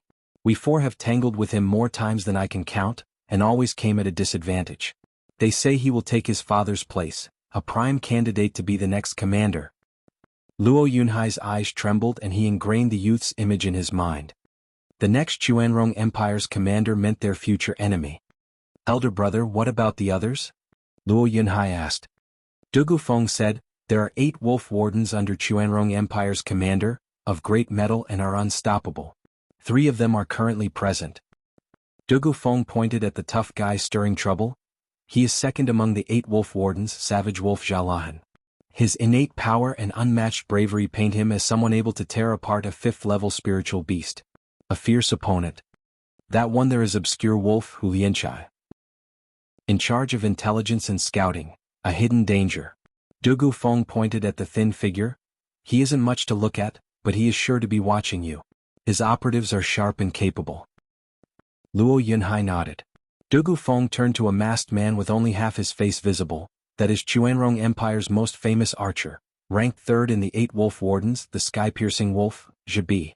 His heaven-shaking bow and cloud-nailing arrow are 6th-grade spiritual weapons. His shots are deadly, taking out the enemy generals. Even the marshals suffered at his hands. He is one opponent you can hardly guard against." Chapter 392 Thirst for Blood. Chapter 392 Thirst for Blood. "You're telling me that Godfather, a 6th layer of Radiant Stage expert, actually..." Luo Yunhai widened his eyes. Dugu Feng nodded gravely. "Yes, 8 wolf wardens are all tough, all Radiant Stage experts, all veterans. Never underestimate them on the field of battle." Everyone nodded. If not for the 4 tigers of Tianyu saying it, who were engaged in wars all year round, the 8 houses youths would have never known that the Chuanrong had sent a mean bunch this time. Luo Yunhai turned to the last 2, his eyes never leaving the oldest person from his sight. Hair white, small yet sharp eyes, casting a veil of mystery over him. "Elder brother, who is that?" Dugu Feng mumbled. "Chuanrong Empire's imperial tutor, Han Tiema. He is our Prime Minister Zhuge Changfeng's equivalent." "Does that mean the enemy has sent his best over?" Everyone was startled. How could they send someone of such importance to Tianyu? Don't they fear an assassination? Dugu Feng shook his head, morose. "Chuanrong Empire is unlike ours, who have the 4 pillars to hold up the nation, yet each of them is filled with their own designs. Take Godfather and Zhuge Changfeng for example, neither will accept the other. With years and years of constant fights at the border, they say Zhuge Changfeng had planned to go to the Chuanrong Empire once for peace talks, but never carried it out. Do you know why?" "He feared the old marshal's betrayal," the chorus sounded. Dugu Feng nodded. "Godfather isn't the type to do this, but it'll be impossible for the Prime Minister to believe Godfather completely. While Chuanrong Empire's commander Tuoba Taizhan allowed his son to come on this delegation because the imperial tutor is here to look after him. Why Han Tiema has come in the first place is because Tuoba Taizhan has 5 million troops stationed at the border sending the delegation off. If any danger were to come upon the delegation, the army would march south and the empires would be tangled into a heavy war. This is the general's accord." Everyone felt a shiver run down their spine. The enemy emperor's left and right arm help each other while our 4 pillars are stuck in a conflict. If not for Tianyu's vast lands and many talents cropping up, as well as the 7 noble houses and the empire's 3 guardian sects, we'd have long since fallen. Everyone shook their heads. What about the babe? Long Xingyun licked his lips, enraptured as he was, pointing at the girl. Dugu Feng deadpanned, she is Tuoba Tieshan's only daughter and Tuoba Liufeng's younger sister, Taoba Liener. Hailed as the #1 beauty in Chuanrong and owner of impressive beast-rearing skills. But she is yet to show up on the battlefield and is of weak cultivation. There's nothing about her worth mentioning. Oh, Brother Dugu, what kind of man are you? How can you use strength to judge such a fine specimen? Stomping his feet in admiration, Long Xingyun said, she and our women are different, but it's all in the style. I wonder if I can invite her over during her stay in Tianyu. A night in the warm candlelight, a beautiful entanglement, and the war of the nations may very well be a thing of the past. Perv? The women rolled their eyes. The men twitched and sighed. Dugu Feng said, Brother Long, it's best that you forget about her. She is the commander's daughter for one, and although no one has seen her skills, she is no pushover. Don't test her and turn this into an even bigger issue. No biggie, some flowers you can pick, some you can only admire. This young master has his self-esteem, haha. The beauty below simply danced in the infatuated eyes of Long Xingyun. The others merely shrugged. Veiled Dragon Pavilion's young pavilion lord was a casual romantic, unlike the savage Zhuo Fan. He ought to know when to stop, no? Meanwhile, Zhuo Fan stared down Tuoba Lu Feng in thought. Then he grinned, telling you to step back is out of respect for you faraway guests. Do you really want me to do it? Ha ha ha, if you must. Tuoba Lu Feng grinned back and the Chuanrong were looking at Zhuo Fan with mockery. The spiritual beasts under them were their lifetime companions, listening to nobody's orders but them. As for cowering them, haha, like that's gonna happen. These weren't your average beasts, mind you, but comrades in arms as they had shed blood and sweat on the battlefield together. Their wills were tougher than ever. It came as no surprise that no one believed Zhuo Fan was up to the task. Have it your way. Zhuo Fan snorted inside, took all the spiritual beasts in his eyes and his grin spread wider and wider. Tuoba Liufeng's instincts kicked in and his heart shuddered. As for the cause of the queasiness, he had no idea. Shove off. Zhuo Fan's eyes glinted azure along with his bark. It rang louder and louder in the spiritual beast's ears. It was then that a ripple swept across them. The still cheerful spiritual beasts froze and their riders looked down stunned.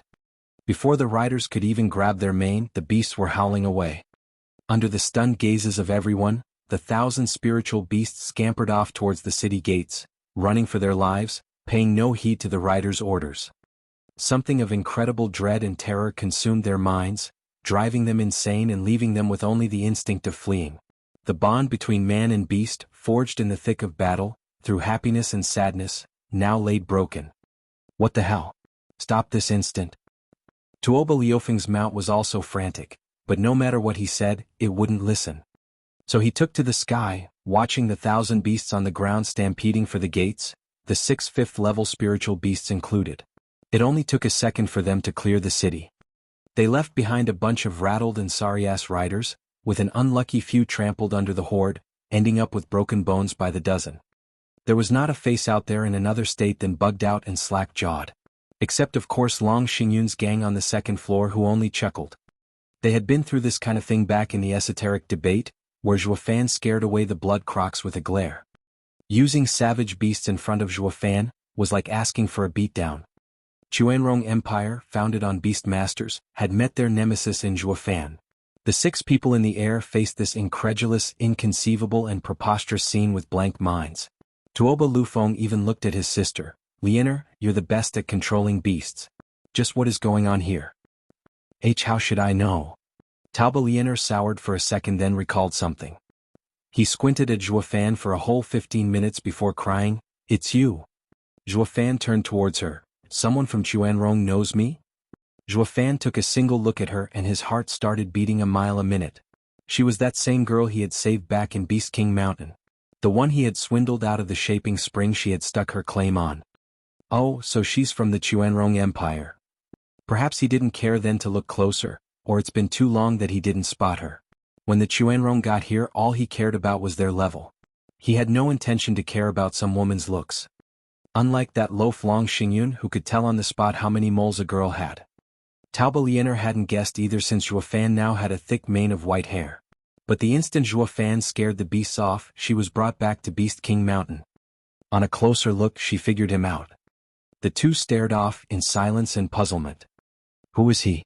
What is he doing in the imperial capital? Whose house's steward is he? So the girl is a Chuanrong. But what was she doing on Beast King Mountain at the time of the esoteric debate, no less? Does it have something to do with the Chuanrong delegation's aim for coming here? Zhuo Fan pondered. On the second floor, Luo Yunchang's face was hard, that rotten, stinking prick. He knows another lady. Sigh, another hottie falls into Brother Zhuo's clutches. I admit defeat. Long Xingyun sat back with hands behind his head. Just how many chicks does Brother Zhuo know anyway? For him to get close to even the Chuanrong Empire's girls, he is one Casanova. Liener, do you know each other? Tuoba Lufeng asked. Taoba Liener whispered, Brother, he is the one I had talked about, the weird one I came across. What? Tuoba Lufeng set his bloodthirsty eyes on Zhuo Fan. There's actually a man in this world with such absolute power over beasts. He is the greatest threat to us. He has to be put down. Chapter 393 Tianyu's Number 1 Thorn. Chapter 393 Tianyu's Number 1 Thorn. Ice-cold and unbridled killing intent shot forth. It stabbed into the people's hearts like biting winds in the coldest winter. Damn, Tuoba Lufeng is usually calm. Why then the sudden thirst for blood? Dugu Feng grew nervous. Long Xingyun grinned, why indeed? But even if they show their tough side again, Brother Zhuo is sure to nail them dead. What's there to worry about? That's exactly what I'm afraid of. Who here doesn't know about Zhuo Fan's temper? Irritated enough, those guys won't see tomorrow. If anything happens to them, what will Tuoba Tieshan's 5 million army at the border do? Dugu Feng shook his head. The rest stirred, makes sense. Zhuo Fan merely curled an eyebrow in glee. Come on, make a move already? Jalahan Zhibi Falcon Formation. We'll do it in one move. Tuoba Liufeng's eyes trembled watching Zhuo Fan coldly. The masked man nodded and Jalahan was exuberant, his flesh trembling in joy. Imperial tutor Han Tianma wasn't quite in agreement. Lufeng, we don't know what he can do or who's behind him. Attacking him rashly is thoughtless.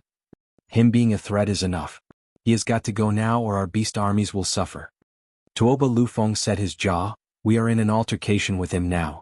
This is the best excuse to ice him. When we see Tianyu's emperor later, we'll just say that the guy got too confident of his blue blood in stopping us and got killed by a stray attack. Han Tianma nodded after a long pause, but his heart was still unsettled. From the moment he had laid eyes on Zhuo Fan, the imperial tutor felt a thorn in his heart. This was his intuition he had built over the decades. Thinking of the last time this feeling came, it was when he met Zhuge Changfeng. Sigh, Tianyu has so many talents. Han Tianma noticed the sharp look in Zhuo Fan's eyes and sighed. Attack. Jalahan laughed, going after Zhuo Fan with bloodshot eyes, his face twisted and savage. Zhibi took out a glittering golden longbow, pulling the string like second nature as he aimed for Zhuo Fan. Snickering, Zhuo Fan flicked his right hand in contempt. Stop. An aged voice towered over the commotion and Zhuo Fan was found overshadowed by a figure pointing his long blade at the six. Tuoba Lufeng, Han Tianma, what do you think you're doing? Rumble. Jalahan paused at his arrival. Tuoba Lufeng sighed in the end, withdraw. Zhibi figured that was the case and put away his bow. Tuoba Lufeng cupped his hands at the towering figure, expressing respect for once. Marshal Dugu, it's been ages. With the two nations tangled up in war for decades, the commanders had long since grown accustomed to one another, forming mutual respect. A hero valued another regardless of which side they were on. Chuanrong's entire leadership present here showed their respect to the man called Dugu Zhantian. At the arrival of the marshal, everyone sighed, knowing the fight was a bust. Jalahan snorted, unwilling to let Zhuo Fan just walk away. Zhuo Fan couldn't care less. Oh, he did find it a darn shame as well, having lost the chance to probe them well. Though not a complete waste of time as he did get a ballpark figure. Marshal Dugu, how can your people lack even common decency? We represent the Chuanrong Emperor in presenting your nation's majesty with a gift. Is this how a host acts?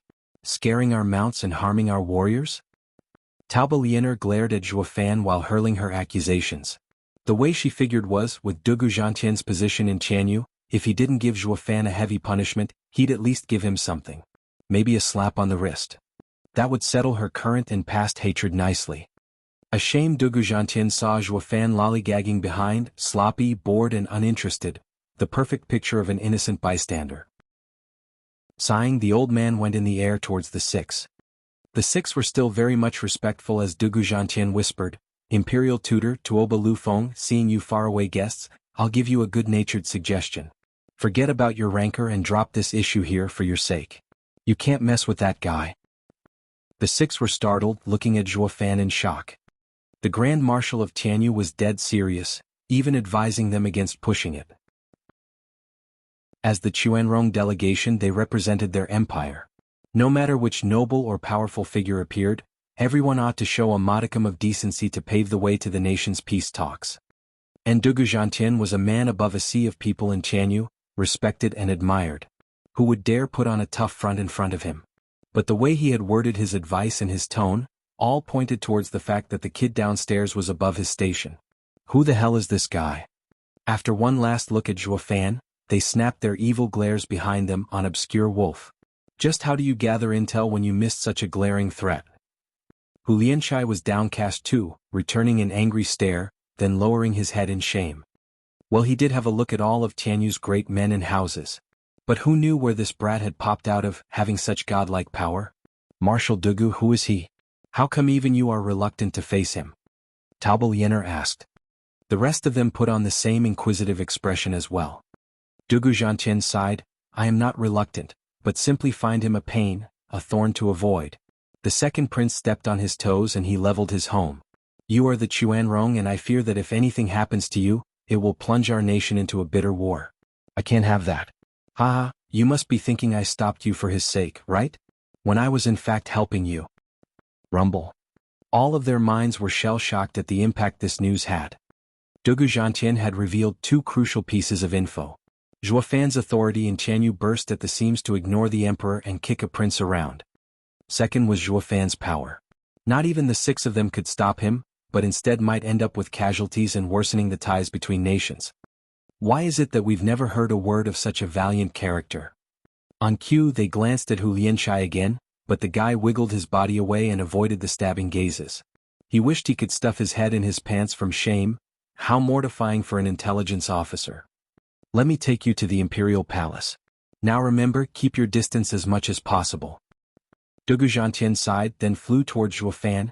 Kid, I don't care what happened, just please let this one go on my account. They are our guests. Zhuofan nodded. Fine, since the old marshal asked, I will. Please do pass this along, this is my turf and not their backyard to jaywalk. Zhuofan was talking to Dugu Zhantian, sure, but he was so loud even deaf geezers could hear him. And before he forgot, he left the six with a middle finger as goodbye, making the six's face boil in rage. Only then he sauntered off to Yun Shuang, taking her through the Chuanrong army like a champ. The men pranked by Zhuofan were wailing. And now that he was parading among them, their anger pushed them to the edge. But without the six orders, neither budged an inch, forced to let Zhuofan's group swag their way across. He didn't leave them in the dust, but sure as hell left the Chuanrong army without an ounce of dignity. Awesome. Long Xingyun gave a thumbs up, sticking close to brother Zhua is the best. Dugu Feng sighed, thank God Godfather mediated before the matter escalated. This maverick demonic dragon was assumed to be the wolves' next meal, yet now they were the ones left whimpering. Dugu Zhantian shook his head and led the outraged Chuanrong six to the imperial palace. Only this time, the six no longer had their cocky attitude, not after the bruises their pride took just a while back. Not in their dreams had they thought it humanly possible that in this trip to Tianyu, while they had barely crossed the city gates, they would be molded into shape. Forget about dignity, they had lost all self-respect. Meanwhile, Prime Minister Zhuge Changfeng and all the officials stood before the imperial palace's gates. They had waited and waited until finally by some miracle the Chuanrong arrived. Except the six behind Dugu Zhantian, the rest looked like shuffling and dragging their feet, some even had to be carried. Face twitching, the Minister of War whispered, Prime Minister, are they the Chuanrong? Why do they look like stragglers from a routed army? Zhuge Changfeng pondered and soon came to a conclusion with a smile, I believe they were indeed routed. I reckon they went head to head with Tianyu's number one thorn. The officials were stunned, then snickered inside.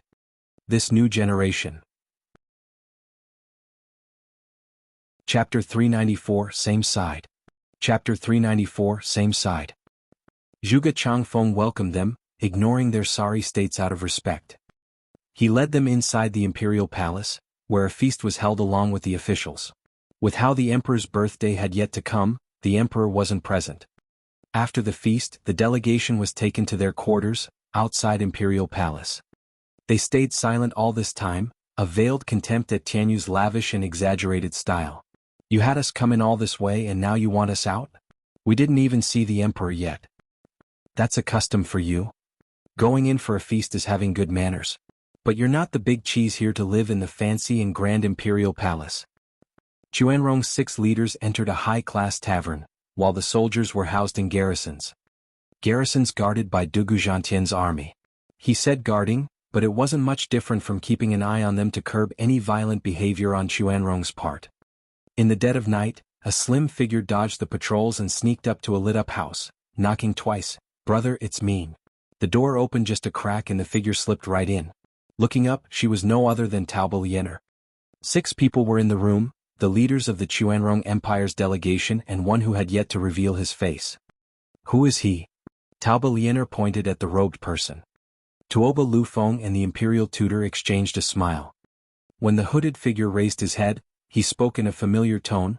"Ha, Miss Liener, we've been chatting all day at the feast yet you've already forgotten me?" "SSS." Taoba Liener glanced at the aged man and stuttered, "Zhuge Changfeng? What are you?" "Liener, don't make a fuss, Prime Minister Zhuge," her brother smiled, "is on the same side as us." "What?" Taoba Liener stared at Zhuge Changfeng for a good while, not quite able to wrap her head around that notion. The great leader of Tianyu's 4 pillars was on Chuanrong's side. Zhuge Changfeng smiled at her obvious confusion. "Miss Liener, I and your esteemed father, imperial tutor and your emperor, have been in secret contact for decades." Liener blinked her big putty eyes, turning to her brother, only to find him nodding. "Now a believer," she said, "I finally get why you were so confident in this mission. You had Prime Minister Zhuge on the inside. He's the one you called the most reliable spy." Tuoba Lufeng merely grinned. He then said, "Prime Minister sir, has there been no changes to the plan? I get the feeling the situation in Tianyu has gone through upheaval." "Ha, the young general is keen. It has indeed been so over these past few years. Our plan will just have to keep up with the times." Zhuge Changfeng nodded. "Worry not though, the stage has changed in our favor and not against it." "How can you be so sure?" Han Tianma said. Zhuge Changfeng had a confident smile. The original plan was to use the Centennial Jubilee as an excuse to bring high-ranked Chuanrong into the imperial capital.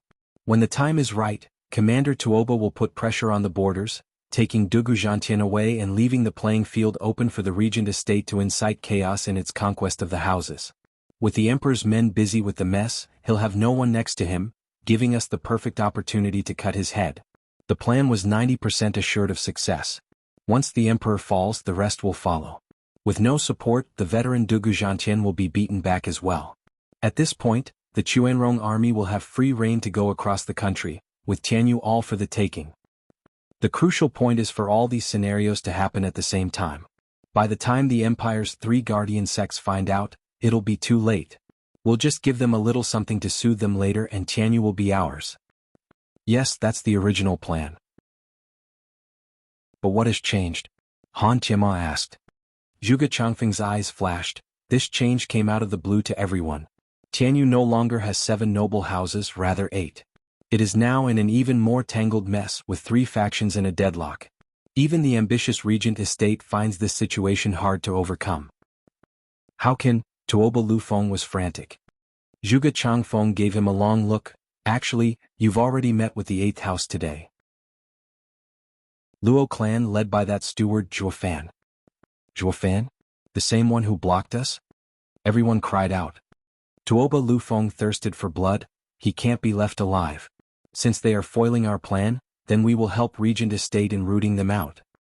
"Young Master Tuoba, take it easy." Zhuge Changfeng threw a mocking smile. If Zhuofan was such an easy target, he'd be dead ages ago. With all due respect, as you are now, facing Zhuofan will end with you all getting annihilated. Each of them was shocked and looked at Zhuge Changfeng incredulously.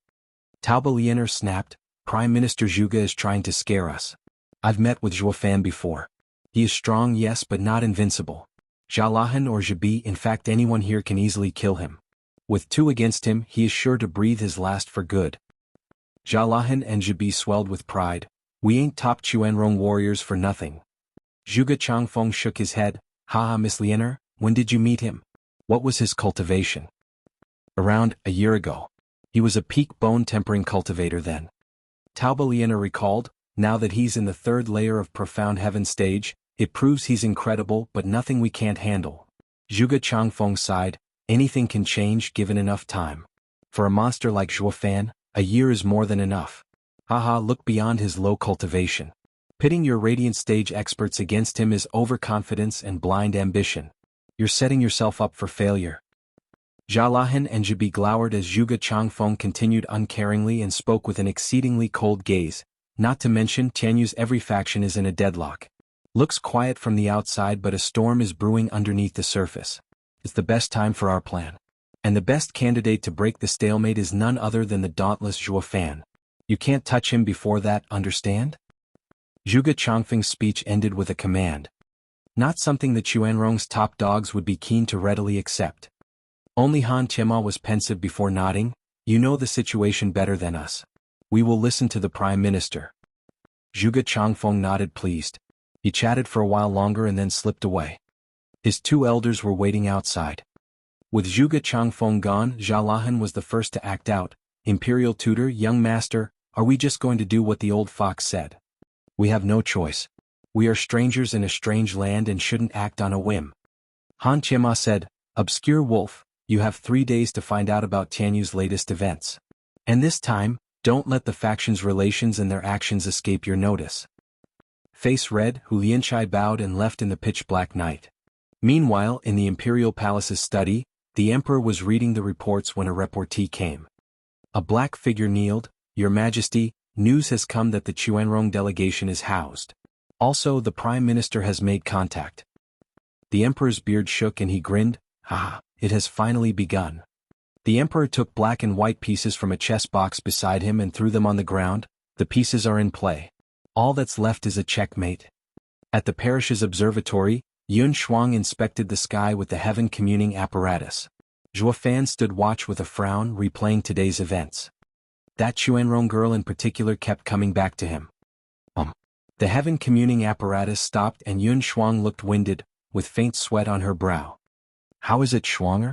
Any changes for the better? Zhuo Fan asked. Shaking her head, Shuanger was grave.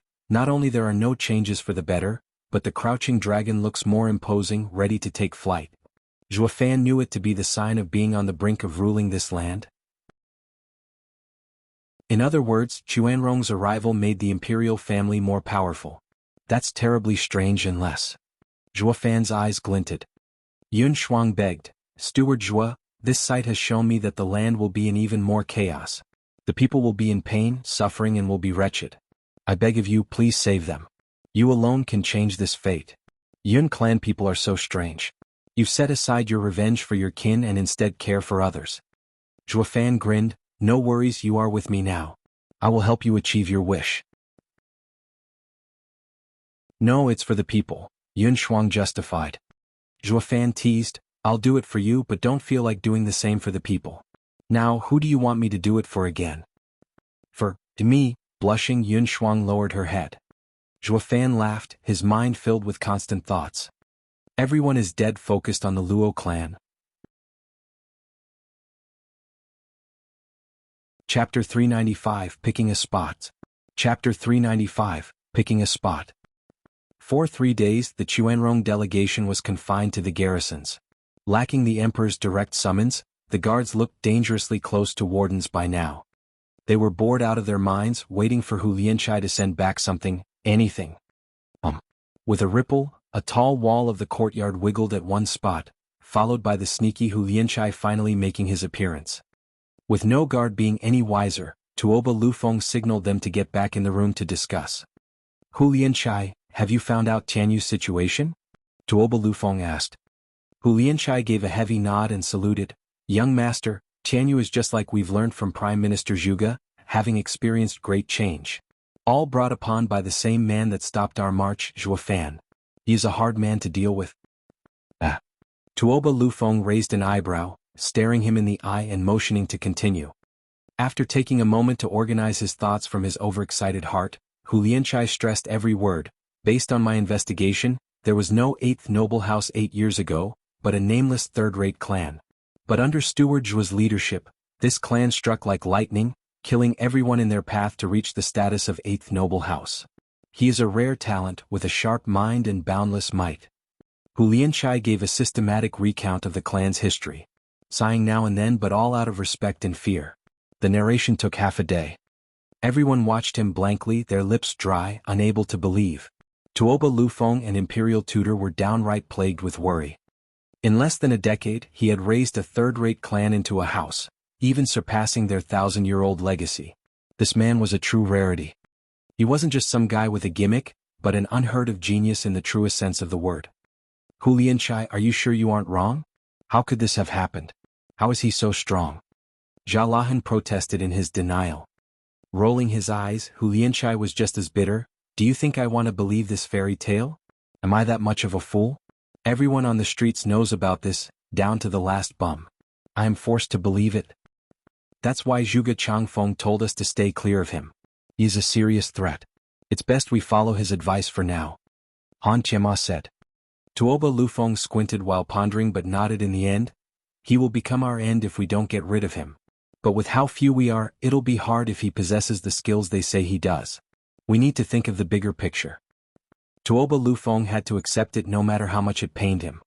Jia Lahan was completely against it still. Didn't Tuoba Liener just say that me and Jibi are enough to waste him? This is absurd. The young commander had complete trust in the 8 Wolf Wardens. Any impossible mission would be completed once they stepped in.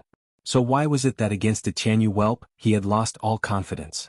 Jia Lahan grumbled inside, glancing at Jibi. From his icy look, he figured the guy was of the same mind. Now we know Tianyu's situation and need only to wait for the Emperor's summons. Hu Lianchai, resume scouting and report anything you find, even rumors. The rest of you are dismissed. Understood. Tuoba Lufeng had them all withdraw. Hu Lianchai bowed. As they all went their separate ways and Hu Lianchai was all hush-hush in his sneaking out, someone called out, Hu Lianchai, wait. Hu Lianchai turned to see Tuoba Liener bringing Jia Lahan and Jibi. He bowed, young miss, do you need me? Hu Lianchai, your stealth cultivation method is rare in this world. Can you also take us along? Liener looked at him with hope flashing in her eyes.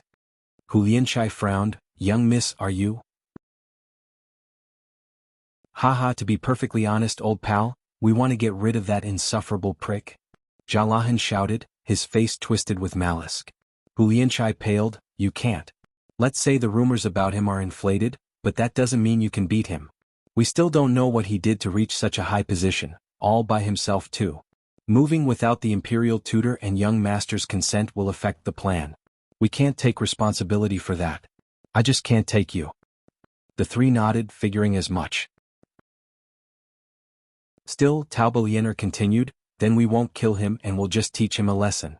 Hu Lianchai, you've heard it as well, how brother isn't confident in you 8 Wolf Wardens. We have to prove him wrong to wash away this shame as Chuanrong warriors. What if the kid is as godlike as they say? Enough ifs. Rumors always tend to exaggerate. When have you seen someone that strong around? Taking the attacks of 2 peak Radiant Stage experts at the 3rd layer of Profound Heaven Stage? That's inhuman. Tuoba Liener cut him off with a strong objection. Jia Lahan, with your innate power, you've lived among spiritual beasts deep in the mountains until 20. Can you do it? Do you believe such a ridiculous thing actually took place on this earth? Jia Lahan shook his head with a smile. Young miss, I don't mean to brag, but I have yet to find someone who can survive my strength. When I entered the Radiant Stage, I could handle a peak Radiant Stage body cultivator's attack, while 2 would be somewhat harder. This is why I do not give credence to what Hu Lianchai says about the prick's masterstroke. It is a fantasy, a made-up fairy tale. Yeah. I've met the guy, and even though he is fast at cultivation, that doesn't make him invincible. We're only going to expose the charlatan for who he is and showcase the divine might of Chuanrong. Tuoba Liener's face was filled with pride, not to mention that bastard was mean to me back in Beast King Mountain. He even stole my stuff. And I'm supposed to just let him get away with it? We Chuanrong are no pushovers. Hu Lianchai nodded. They were warriors who didn't know how to retreat. Of course they'd be sure to vent their mistemper tantrum. With no more preamble, Hu Lianchai nodded. All right, young miss, enter my beast-holding ring. I'll take you out. Eyes aglint, Taoba Liener and the other two perked up. In a flash of white, Hu Lianchai had them tucked away. Hu Lianchai's figure shimmered and he soon blended in with nature, moving around like a heat wave. Meanwhile, in the Regent of Prosperity's compound's garden, Zhuofan was sipping green tea under a pavilion. In front of him were a handful of rocks scattered around on the table. Zhuofan was steadily looking at them. Steward Zhuo, what's on your mind? A soft voice broke his reverie, noticing Yun Shuang coming over. The stones had names on them, to which Yun Shuang said, I see, Steward Zhuo is brainstorming how to get out of this impasse. Yeah, the four factions, including Chuanrong, are now in a standoff. Zhuofan smiled, sipping his tea and weighed a rock. Neither side wants the deadlock to persist, looking for a palooka so hard in the head that he'd smash this stalemate wide open. But who'd be willing to become the eye of the storm, the public enemy number one, whose fate is to be torn to shreds? Yun Shuang looked at him at a loss, scratching her head. Zhuofan smiled. I didn't want to do it, but Shuanger, what I understood from your readings is that all these insidious players have one thing in common, they all want to make me the scapegoat. Such a fate is hard to change even if I'm willing. Yun Shuang saw the look in his eyes and started to worry. Zhuofan laughed at her look. Relax, since I know heaven's direction, I'll just move against the grain. They want me to become the center of it all, that's fine by me. They'll just have to witness the second coming of Gu Santong. But unlike him, I'm not one to fall so easily. Zhuofan snickered. Yun Shuang sighed. She had yet to get used to seeing his evil grin, but felt at ease knowing Zhuofan had made up his mind. Yongning took this moment to make her presence noticed, in her fashionable and cross-gender, cross-cultural, cross-age, cross-dressing scholarly getup. Shuanger Zhuofan, to celebrate Imperial Father's centennial jubilee, the imperial capital is holding a lantern festival. Let's all go. You sneaked out again? Zhuofan was in no mood, not interested. Yongning deflated and turned to Yun Shuang. As the good sister she was, Yun Shuang knew what Yongning was thinking. Steward Zhuo, the imperial capital is in turmoil and for two weak girls to go alone. Fine, you're an asset I have to protect and keep close. Zhuofan waved to her and shook his head. The girls hid a sneaky smile. Chapter 396, Ambush at Lantern Festival. Chapter 396, Ambush at Lantern Festival. On the night of the Lantern Festival, you couldn't swing a dead cat without hitting someone. With their emperor's birthday fast approaching, the buildings were decorated with lanterns, turning the capital into a breathtaking scene. Many romantics and couples took full advantage of this rare occasion to get together and whisper sweet nothings to their better half. Then again, an exception was almost guaranteed to exist. Sticking out like a sore thumb was a guy with white hair, surrounded by 3 bells and at the admiration of the crowd. Buddy, you're one daring trailblazer on the righteous path of love. We poor fellows only date one on the night of Lantern Festival, while you've come out with 3. I tip my hat to you, sir. The eerie looks came everywhere he went. Zhuofan's face was twitching looking at the girls with a sigh. Yongning wanted to come with Yun Shuang, but since Luo Yunchang overheard them, she just had to join. She even shot down anyone else who wanted to join them, lest they became a third wheel. Sister, please, isn't it already a crowd with 3 girls in tow? Zhuofan rolled his eyes, hearing the bubbly girls giggle and chatter. All this time he was sighing and sighing. At some point, a sharp and heavy sound came followed by a mighty pressure clearly focused on Zhuofan. Dodge. Zhuofan waved at the girls, sweeping them off their feet and sending them 100 meters away. Yongning ended up sputtering dust from the maltreatment. She slapped the ground, getting to her feet and told him off. Zhuofan, what the hell is wrong with you? She was royally pissed. Here she was taking the guy on a night out and earning some brownie points, and the twit had sent her flying. That's no way to treat a friend, especially a princess. But noticing that Zhuofan was staring at the sky, she did as well and gasped. The other girls paled as well, filled with worry for Zhuofan. A bludgeon easily 10 meters in diameter came smashing on Zhuofan's head. On the other end of the mace was Jia Lahan, with bloodshot eyes and a malignant face. He wanted to flatten Zhuofan in one strike. You pompous cretin, weren't you godlike? Try this on for size. Jia Lahan cackled inside. The average people participating in the lovely festival shivered all over and scurried for their lives. Where did that meteor come from? It'll ruin the celebration. The ever-cold Zhuofan flicked his Qilin arm, now shining red. Bam! Zhuofan smacked the bludgeon into the pavement, sending an earthquake that flattened anything in its path, destroying the lanterns. The girls flew again from the shock wave with blood coming from their mouths. Finally recovering their wits after the fall, they found a dozens of meter-wide crater at the epicenter. The golden bludgeon stood there majestic and Zhuofan was buried under it. Zhuofan. The girls' cries went unanswered. Jalahan floated above, pleased as punch, holding the mace. Ha, I knew you weren't up to snuff. One smash and I've plastered you. I should have just used a third of my power instead. Jalahan. A figure flashed above the mace. Taubeliener, look what you've done? Didn't we say we're only teaching him a lesson? Why kill him? And there's not even a corpse left. How will we explain this to the others? Shrugging, Jalahan chuckled. It's not my fault that the brat was weak and was posing around with that cocky attitude. What taking 2 peak radiant stage experts attacks? That was clearly a lie. If I had known he was a wimp, an average profound heaven cultivator, I'd have used only 1%. He had it coming. That's besides the point. It was us who acted first. With such a ruckus, our plan, Taubeliener facepalmed. Her rant came to a halt when a casual voice said, "What is your plan?" The two watched the massive bludgeon rocking, unleashing heavy tremors. Why Young missed that power. Jalahan felt himself being lifted along with his arm no matter what he did to stop it. The force came from the crater and he realized that he didn't have enough strength to fight it. This is impossible. Since when did the world have such a mighty being? Jalahan narrowed his eyes and watched Zhuofan lifting the mace up with one hand, like a giant holding the heavens. His casual look gave the feeling that he wasn't even pushing it. Zhuofan. The girls cheered. Taubeliener pointed with a trembling finger, he's still alive and not a scratch on him. Jalahan use everything to push him back. I already am. Gnashing his teeth, Jalahan's face twisted as he swelled under the strain. But no amount of strength proved to be of any use, still being unable to budge the mace. Taubeliener paled, looking at Zhuofan like he was a monster. Can the rumors be true? Does he truly surpass the strongest of our people, Jalahan? She used to think that her father's savage wolf was the strongest person there was. But today Zhuofan was handling him like a child.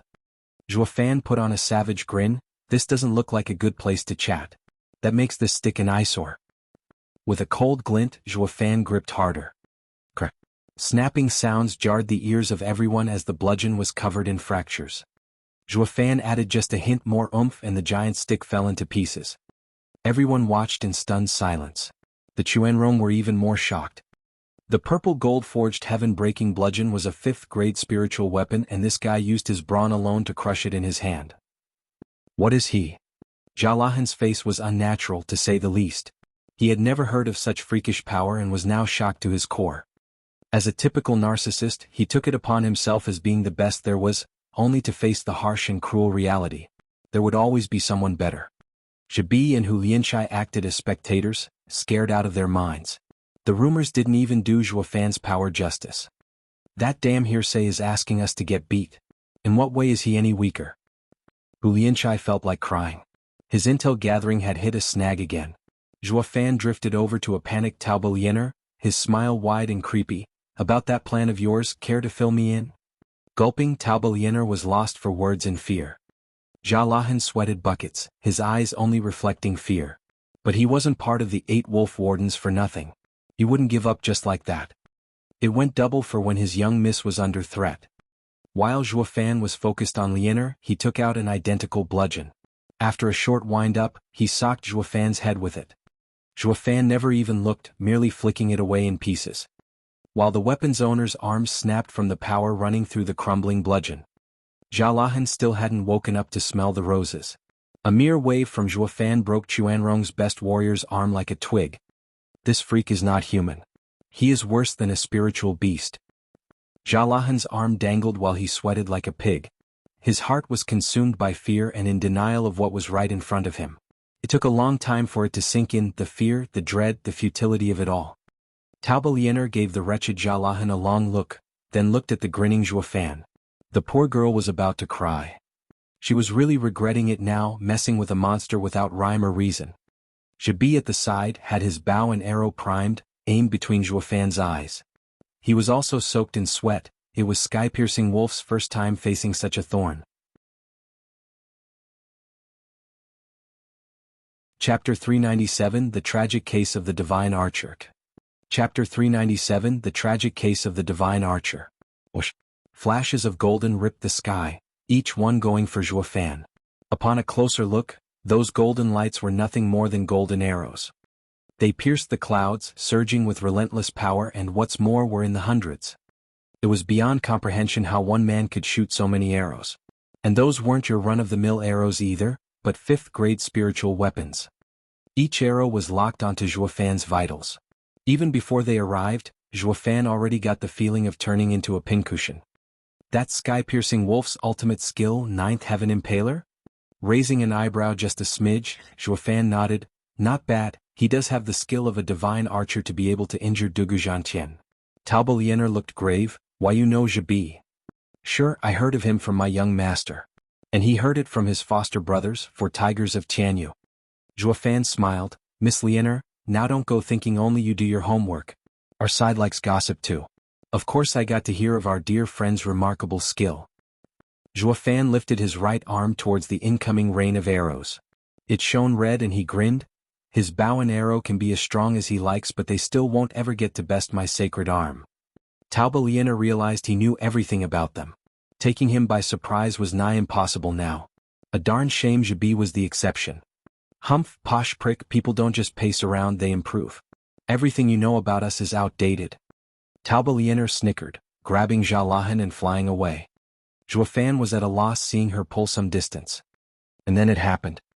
The shining arrow rain split in every direction. They surrounded Zhuofan and only then shot towards him. Now Zhuofan had no way to dodge, being at the center of an imploding sphere of arrows. Any weakness Zhuofan had would be most clearly struck.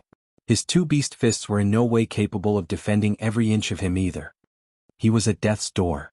Ha! See that rotten jerk? That's Jibi's newest ultimate, 1000-arrow focal. This is his first time using it on the field. Try and block that. Taoba Liener was delighted in Zhuofan's plight. The girls below were worried sick. The smile on Jibi grew and grew. He knew exactly what this move could do. Each arrow was a fifth-grade spiritual weapon, each fired at full power, and now had the guy surrounded. It was impossible to make a perfect dodge or block. Even if Zhuofan survived, he'd be in a world of pain. This is called flawless archery. Jibi had moved himself by what he had accomplished. Using his newest ultimate on a super expert like Zhuofan was the best field test. Zhuofan wasn't that thrilled. He sighed and dropped his hand. Word on the street is that Ninth Heaven Impaler is incredible. I thought of giving it a shot and to see how my arm fares. Yet instead I'm stuck with some 1000 arrows something, how droll. Jibi almost spat blood. His toil and sweat in creating this ultimate skill had earned a huge ixnay by Zhuofan's evaluation. His heart couldn't take it. Humph, ignorant sad sack, we'll see who's crying later. Taoba Liener stuck out her head, having the same reaction. Humph, cut the act. You may be strong, but not even you can fend off this attack. You're finished? The sparkling arrows were this close to prick Zhuofan, not that he cared. How about a bet? If even one arrow touches me, my head is yours. If not, I ask Miss to be kind enough to explain that little plan of yours. Fine. Taoba Liener was incensed, replying on the spot. While Jalahan was panicking, young Miss. Liener dissed him with a wave. The glittering arrows were now a meter away from Zhuofan. There was no way he could get out of that, not when they covered all exits. Taoba Liener thought this bet was a foregone conclusion. Jalahan nodded as well, snickering inside. The kid is strong but not capable of avoiding all of that. Young Miss will win by a landslide. But their next reaction was, Holy Mother of God, how can he do this? Zhuofan squinted. A soul ripple flashed and he picked up on Jibi hiding behind a tree 1,000 meters out. Jibi sensed it as well and knew that Zhuofan had found him. Though he wasn't afraid. The arrows were this close to turning Zhuofan into a pincushion. He had bigger things to worry about than the shooter. Under the shocked and disbelieving gazes, Zhuofan lifted his right arm like a king and snapped his fingers just as the first arrow reached his chest, demanding, go. Whoosh. The hundreds of arrows disappeared, appearing 1,000 meters away, aimed at Jibi's hidey hole. What the hell? Jabi was scared out of his mind and dropped all demeanor, now surrounded by his own attack. With blasts galore, each arrow went for where it hurt. Flashes streaked the night sky on and off, in tune with the wails of agony in between. Venturing a guess, it was safe to assume that the divine archer had no friggin' clue how the hell this had happened. His first lab rat for his newest ultimate was himself. Something black and smoking plopped onto the ground, twitching now and then, squirting blood from God knew where. All that was secondary though, what mattered was the gibberish coming from his mouth, with shock reflecting clearly in his eyes. More or less along the lines of cursing and wailing. Zhuofan's right eye's golden halo subsided and he laughed. Ha, a true sky-piercing wolf and a flawless aim. Every last one of those hundreds of arrows hit true. I bow before the master. Taoba Lianer and Jalahan were slack-jawed. Their minds were spewing curses, obscenities and vulgarity faster than that divine archer's shot. What just happened? What did he do? Oh God. Lost was the look of confidence and pride on the two. All they could express was fear and shock. Where the hell did he come from? The arrows just turned on their own maker without so much as a warning. How in blazes is that even possible? Zhuofan smiled his creepy grin. Miss Lianer, it appears that we have a winner in our little bet. I do hope you'll concede. Gulping, the two faltered away from Zhuofan. Looking at him like he was a monster hell itself spat out. Zhuofan wasn't just brawn, but armed with fancy tricks. Now they realized how true Zhuge Changfeng's warning rang. He had cleaved through the 7 houses by himself so far for a damn good reason. Sweet mother of mercy, just who in hell would ever mess with this freak? They even praised Regent Estate's balls for actually fighting this guy for so long. Miss Lianer, there are 2 kinds of people I abhor. The overconfident ones and weasels. You've checked the first type. Now I hope, for your sake, you won't make the mistake of checking the second. I may have to actually get serious. Zhuofan stared them down. Taoba Lianer's heart was in pain. Zhuofan had appropriated all of her shaping spring back in Beast King Mountain and along with all those ingredients on top, leaving her high and dry. And now he had the cheek to preach to her about Welchers. This guy was a filthy skeeve. Jalahan was turning red, wanting to plunge his head into something, anything. He was Chuanrong's finest in terms of strength, cleaning the battlefield like a reaper on his day off. Yet this invincible and prideful warrior had just stepped out for a second to put a profound heaven bugger in his place. But lo and behold, the awe-inspiring savage wolf was taught a lesson in humility instead. His prideful heart found it hard to even beat.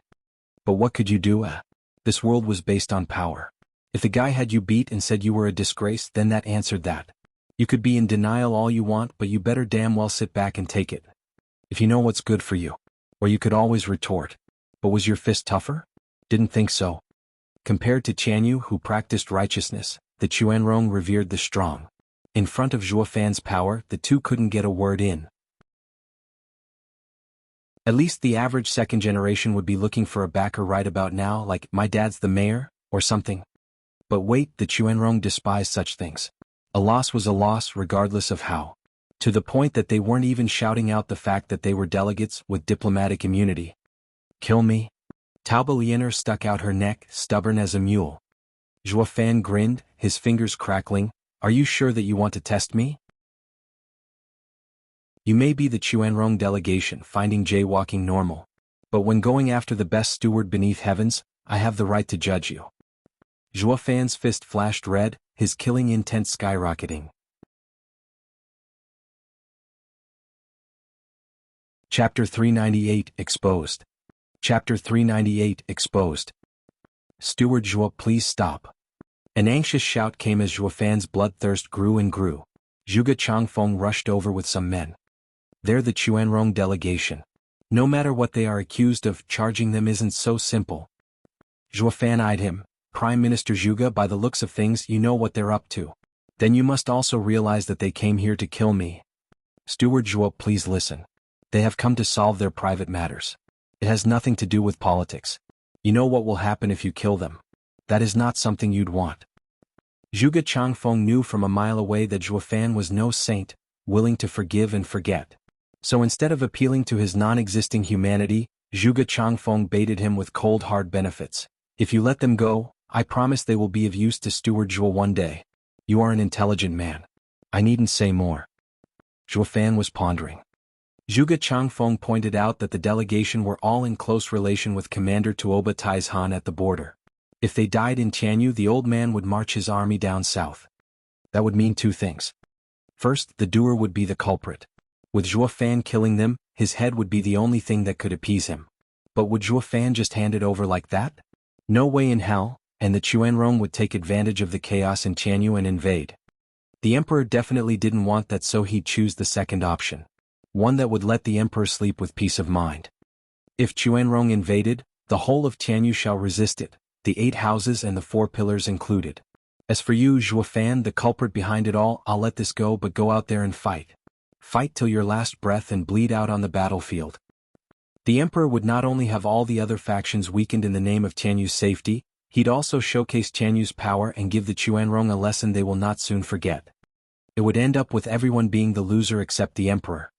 Now that right, there was a classic case of the fisherman. Zhuo Fan clenched his fists, then relaxed his killing intent. Zhuge Changfeng eased a breath, knowing Zhuo Fan still cared about the big picture. It's so nice to talk to smart people. Before he finished though, Zhuo Fan's snicker had something to say. Right, Prime Minister sir, this time you owe me. I'll be sure to collect it in due time. Zhuge Changfeng let out a strained laughter. The kid sure knows how to take advantage. He knows letting them live is in his best interest, yet he is saying that he only did it for me. Then again, with how close he was to the Chuanrong, Zhuo Fan's words weren't that far off. All right, I owe you one. I will do my all when you need me. Zhuo Fan nodded, his eyes flashing. Zhuo Fan dumped his hostages in Zhuge Changfeng's care, walking away like the average bystander. The 4 scheming demons had heard the commotion and scampered over on the double. But seeing that the party was a bust, they slumped into depression. Ah, we were late for the fun. Zhuo Fan glanced over at them and thought, perfect timing. Dumping the trio of babes in their hands, he went to take care of his own matters. With the Lantern Festival ruined, buildings in shambles, people running scared, and nothing else to see here, the girls went home.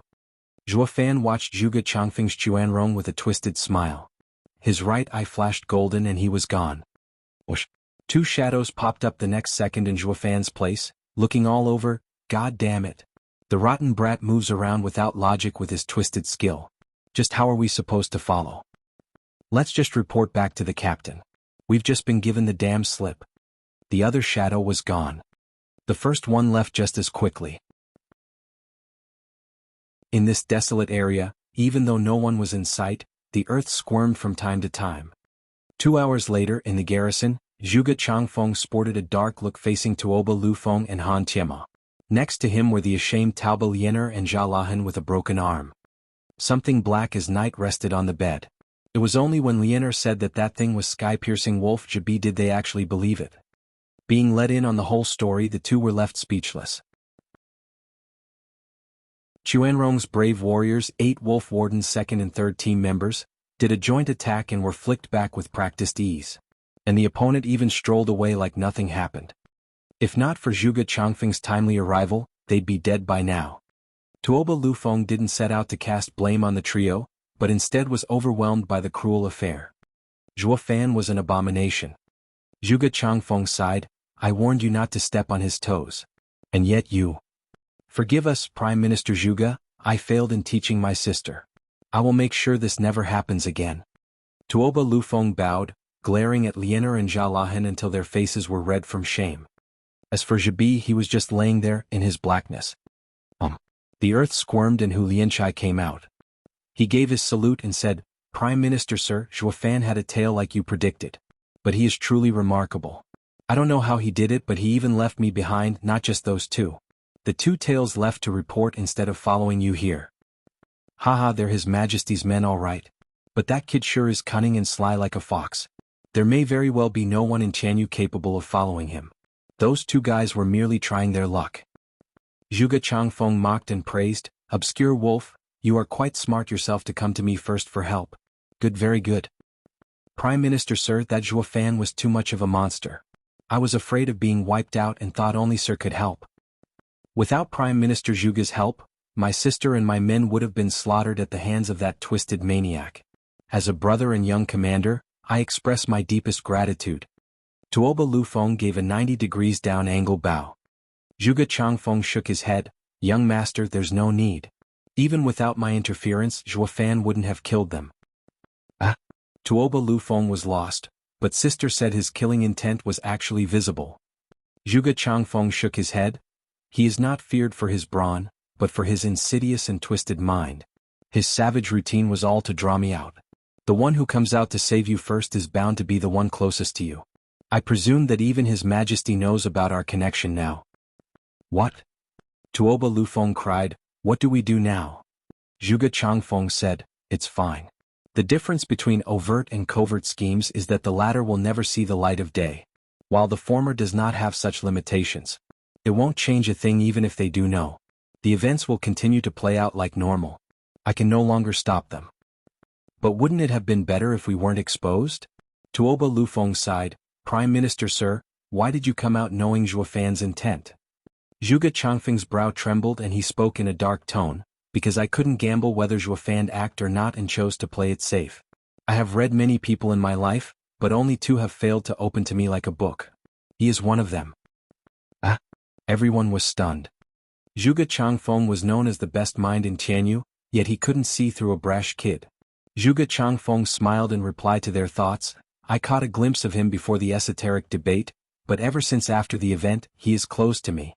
Or it may be that I don't even want to see. Because in that battle, he had done terrible and unimaginable things. What? Taoba Lianer lit up. Zhuge Changfeng sighed. He lost his mind over a girl. It was my first time seeing him like this. In his madness, he had executed some of the most savage ploys, ending with the death of Regent Estate's eldest young master and plunging the Luo clan into the twisted world of politics before its time. All of these were rash and ill-advised choices. He was sure of it as well but made them anyway. From that moment, unwanted contriver could no longer read him and I do not dare fathom his train of thoughts. No one can grasp when he's going to snap or play it cool. Zhuge Changfeng took a deep breath. You now know why I exposed myself and why I had to save you. It is impossible for me to tell if his actions are driven by lunacy or insidious lull. Han Tianmo and the rest sighed, scared by a man who was too unbalanced or unreadable to guess what his next action would be. Meanwhile, Zhuofan went to a tea house to meet with a black robe. Chapter 399 Sensitive Talk. Chapter 399 Sensitive Talk. January 1, 2022. Zhuofan used discerning field to scan for any nosy neighbors. Only then did he walk into the tea house and sat across from the black robe. Who knew this day would come when you'd ask me out?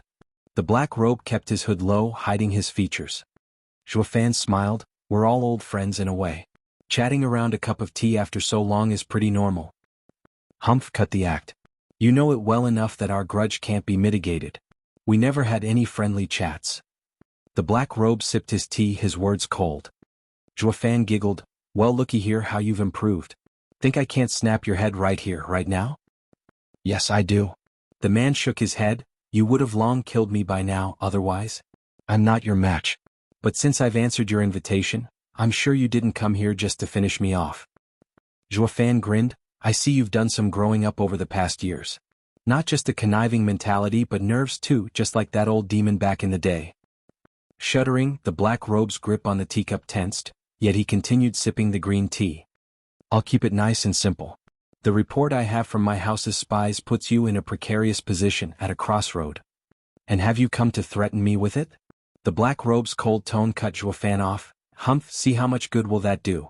My 2 employers agree on my choice. You won't be using that on me anytime soon. You've pegged me all wrong. I didn't come here to threaten you, instead just to talk. If you're interested, Zhuofan stared hard at him. How about a 3-way crossroad?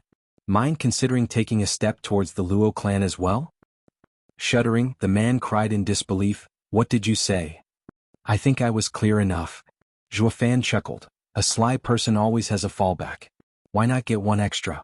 For you, it comes with no downsides. Don't tell me you haven't been considering it? You're insane. We're enemies. The black robe roared, slapping the table. I'll never help you. Zhuofan mocked. You're so outdated. Very. This will probably be the highest you can go.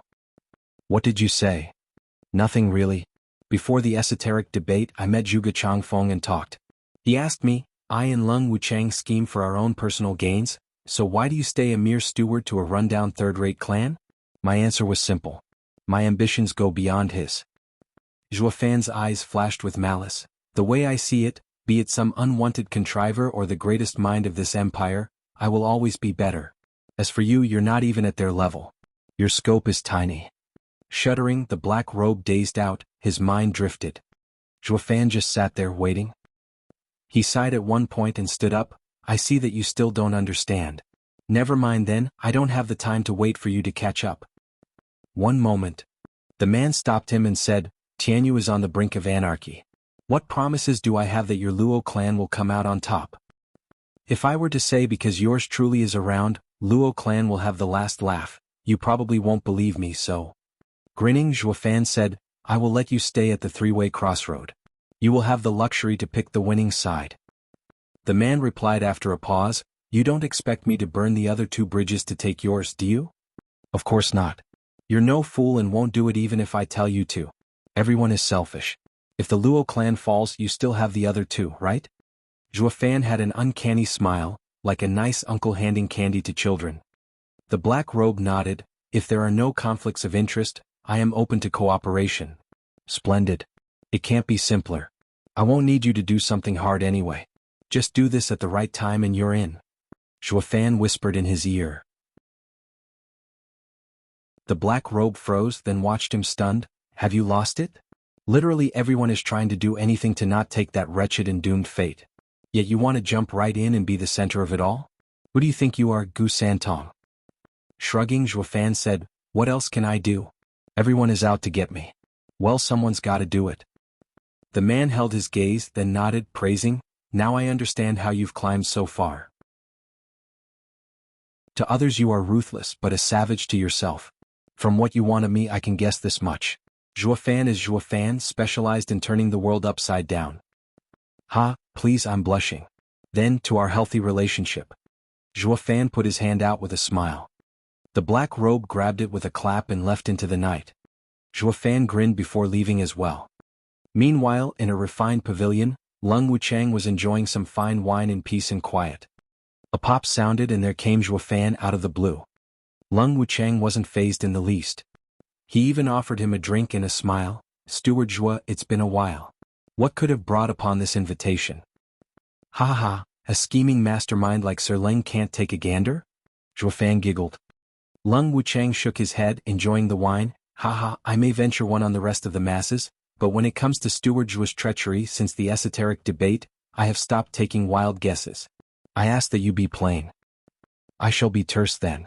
I have invited Sir for a simple question. Go on. Lung Wuchang waved casually. Sir Leng, what do you wish to accomplish by staying in the Regent estate for all these years? Did you grasp it? Zhuo Fan asked. Lung Wuchang's cup shook, his reply bitter. Steward Zhuo, don't patronize me, please. I was on the brink of taking it for myself, but then you came along and all my plans went up in smoke. Can you blame me? If it weren't me, then Prime Minister Zhuge. If not Prime Minister Zhuge, the still tough emperor. Fine, fine, just say your piece. Lung Wuchang grew impatient. Zhuo Fan turned serious. Sir Lung, you have toiled in the Regent estate for decades with the prize nowhere in sight. Perhaps you may have an easier time down at the Luo clan? What? Lung Wuchang jumped, then cracked up. Steward Zhuo, you've now come to steal Min away? Sorry to disappoint, but what I want is something you can't understand. Moreover, the Luo clan has you. Won't adding me make it crowded? And if I'm not in the Luo clan? Squinted Zhuo Fan. Lung Wuchang cried, There's no way that can happen. Following with a shake of his head, if Steward Zhuo is out of the Luo clan, that house will fall apart. There'll be no point. Ha, since I plan on leaving, I will make sure to get everything ready and not let it scatter in the wind. To complete my project, I need the help of someone. Zhuo Fan spoke heavily. Sir Leng, Prime Minister Zhuge once said that you and him are the right hand of leaders, but each with their own agenda. I do not know what Prime Minister Zhuge's aim is, but I do have a theory about yours. Do you remember telling me how with the three of us together, nothing can stop us? Got me thinking. You may appear conceited, but you wish to prove yourself, to stand out. I am giving you the chance now to take all the credit. Zhuo Fan whispered in Lung Wuchang's ear. Lung Wuchang's calm slowly gave way to shock, and then his eyes became bugged out. Steward Zhuo, that's a huge undertaking. You plan on uniting the continent? Lung Wuchang asked, still in shock. Zhuo Fan smiled, never dreamed of it. I am not a schemer at heart, but a cultivator yearning for the Tao. While Sir Lung is more than eager to have such a grand achievement. Lung Wuchang nodded with a frown. Yes, this is the greatest achievement of all times. But with Regent Estate's legacy, it's no problem grasping it. Why then do you insist on having me turn to the Luo clan? Because that's where I am. And there are some things only I can provide. Zhuo Fan put on a mysterious smile. I won't force Sir Lung to make a decision now. All you have to do is a nudge from you at the right moment and you'll be on board. As for the future, you can help the Regent Estate as its steward in any way you wish. And if the Luo clan falls, you won't be feeling any repercussions. Lung Wuchang gave a nod. Zhuo Fan smiled, whispering sensitive matters in his ears. All the pieces were in play and all that was left was to wait for him, a fate changer and an anomaly to unleash anarchy. Chapter 400 Centennial Jubilees. Chapter 400 Centennial Jubilee. 5 days later, Tianyu's emperor held his centennial jubilee. The world was at peace, the clans were attending, the Chuanrong delegation came bearing gifts and the 8 noble houses were present. The entire nation was in celebration. Zhuo Fan, who hardly ever cleaned up his act, was positively radiating, looking handsome and charming. Though one thing he couldn't get rid of was his trademark evil smile. The celebration is the beginning of the end. Just wait and see, Humph. Zhuo Fan's eyes flashed and he left the house. Luo clan's members were already waiting and their eyes lit up on his arrival. With Zhuo Fan being so lazy and uncaring of his image as usual, seeing him all freshened up and dressed was a remarkable sight. Luo Yunchang and Yun Shuang's eyes sparkled. Steward Zhuo, are you going on a date? Looking at you all spruced up, I wonder how many ladies' hearts are you gonna steal? Captain Peng laughed. Luo Yunhai nodded while Zhuo Fan had a vague smile. It is His Majesty's anniversary today. How could I not dress the part to show my utmost respect? Anyhow, he did make me the best steward beneath heavens. Brother Zhuo, you don't usually mind such niceties, how is it that today? Captain Peng was lost. Zhuo Fan shook his head, turning to Luo Yunhai. Yunhai, no matter what happens you mustn't panic. As a clan head, the least you must have is a steady mind. Luo Yunhai nodded, clueless as he was. As for you dwarfs, do you still remember what I told you last night? Zhuo Fan snapped to the 4 scheming demons. Laughing, the 4 pygmies were determined. Steward Zhuo, if there's one thing we're good at, it's that, ha. What's that? Zhuo Fan, what are you up to now? Luo Yunchang asked. Zhuo Fan shook his head with a smile. It's nothing. Come on. Luo Yunchang could only look at him in suspicion, following the others. When the time came to take the carriage to Imperial Palace, instead of taking a ride with Yunhai and her like usual, he shared one with Yun Shuang. This left her stunned and crestfallen. Yun Shuang jerked, her cheeks blushed and she was about to refuse. But the jerk that Zhuo Fan always was, entered the carriage without a care and even pulled her close with an evil grin. Shuanger, is something wrong or do you not like my company? Not at all. But shouldn't you go with young miss? She neither had been on the Luo clan's premises for a couple of days, nor was born yesterday. It was obvious to her that Luo Yunchang was carrying a torch for Zhuo Fan. While Zhuo Fan being the steward and Luo Yunchang being the master, complemented each other. While she, the outsider, felt quite awkward getting so close with another's man. Zhuo Fan didn't mind it in the least, wearing the same snickering smile. You should get used to it then. We will be spending many days together in the future. What? Yun Shuang stared at Zhuo Fan, cheeks blazing. She couldn't make sense of his words and her heart was jumping to conclusions one beat at a time. Her heart got so fast that it felt like it had burst out of her chest. Zhuo Fan sat there calmly wearing the same all-knowing look. Luo clan's convoy was going down the imperial capital's main street en route to the imperial palace. The crown prince was waiting at the gates along with his 2 brothers. Yuan Yong grinned, Crown Prince nodded and the second prince's face twitched. There was a distinct possibility that he recalled a particularly painful event for his mood to sink. The other 2 knew why, of course, choosing to ignore him and proceeding to welcome the guests. Luo Yunhai and Luo Yunchang came out of the first carriage. The princes looked inside at the empty ride and wondered, where's Steward Zhuo? Zhuo Fan walked out of the second carriage, leading a blushing Yun Shuang by the hand. The 2 princes jumped to conclusions on the spot. Luo Yunchang was staring daggers at the couple, her heart consumed by jealousy. When did they get so close? Sigh, some outstanding men have so much appeal, everyone wants them. Nobody noticed the second prince in the corner showing an odd look seeing the two princes so close to the couple. Brother Zhua, you're an eminent romantic. Every time I see you, you're holding a bell in each arm. Mind letting this bachelor in on your little secret? His largeness sighed. Zhua Fan merely waved, Fatty, I'll be frank here. Everything before was a lie, while only today is real. Yun Shuang blushed harder, her heart frantic. When did Steward Zhua have such feelings for me? Luo Yunchang shuddered, her mind blown. It was the first time Zhua Fan was open about his feelings, never speaking of them even in front of Chu Qingqing. Why is he suddenly baring his soul for a lady he had met not a month ago? Is it because she bears a striking resemblance to Ning'er? Luo Yunchang felt bitter as the crown prince laughed. Congratulations, Steward Zhua. Holy maiden and a hero make for a match made in heaven, ha. Zhua Fan held his head high with a confident smile. Yun Shuang was already riper than a tomato, lowering her head in confusion. She still didn't understand what had just happened. When did I and Steward Zhua become an item? Please this way. The crown prince flourished. Zhua Fan led Yun Shuang in front, entering the grand hall. He noticed the other houses and Zhuge Changfeng and Dugu Zhantian were all there. Even the Chuanrong delegation was present. Glancing at the still pale Zhao Lahan and Jibi, Zhua Fan put on a savage smile, bringing out the fear in their eyes. Han Qianma and Tuoba Lufeng scanned him, getting shocked by the second. It was hard to fathom how a young man like Zhua Fan possessed such godlike power. He had to be taken out yesterday. The problem was finding the means to carry this act out. Steward Zhua, a new fling I see. An odd voice jarred Zhua Fan's eardrums. It was Drifting Flowers Edifice's peony overseer. She took Chu Qingqing's place in expressing her total objection with fiery and angry eyes. Peony, silence. Don't be rude. Grandmother glared at her and then smiled at Zhua Fan. Ha, Steward Zhua, don't mind her temper. How could I? She is right after all. I do have a new fling. Zhua Fan pulled Yun Shuang's hand for emphasis, flashing past the people and towards the Luo clan's lavish seats, making sure to seat Yun Shuang right next to him. His act made all the girls frown with envy. Secondly, Yun Shuang was blushing even harder being showered by the Drifting Flowers Edifice's stares.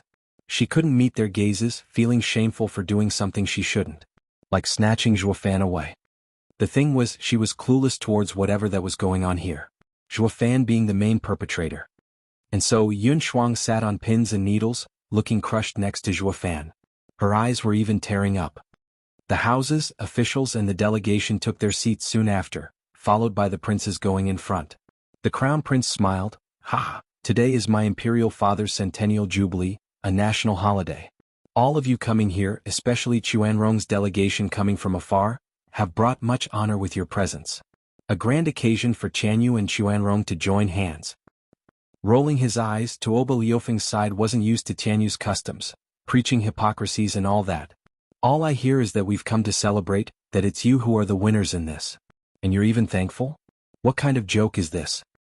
No one understood that in Tianyu the emperor ruled supreme. You newcomers have come bearing gifts for the emperor, giving him prestige. Of course we'd take advantage of you. Why else do you think you're standing here? Faced with such tangled logic, the terse Chuanrong could never wrap their heads around it. While the crown prince brushed up on his oratory skills, singing praises and all that in the imperial study, the emperor in his best clothes was putting on a mean face, ready to join the festivities. Is everyone here? The emperor's eyes flashed. A shadow kneeled. Your Majesty, they are. Please give us orders. Good, I can finally see the end of this game. With carefree steps, the smiling emperor walked up to his desk and did a checkmate. The secret pearl order from 1,000 years ago is finally implemented. Tianyu is mine after all. Making a fist, the emperor turned and briskly walked towards the hall with the servants in tow. Whoa. Finally we made it to 400.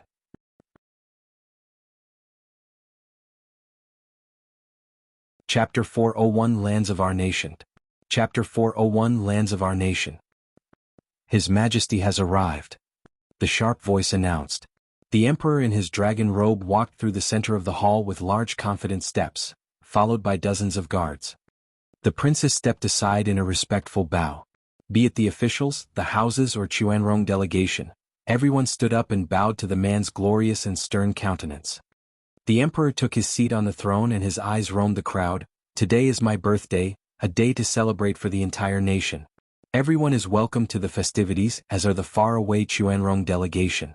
Take your seats. Thank you, Your Majesty, may you live a long and prosperous life.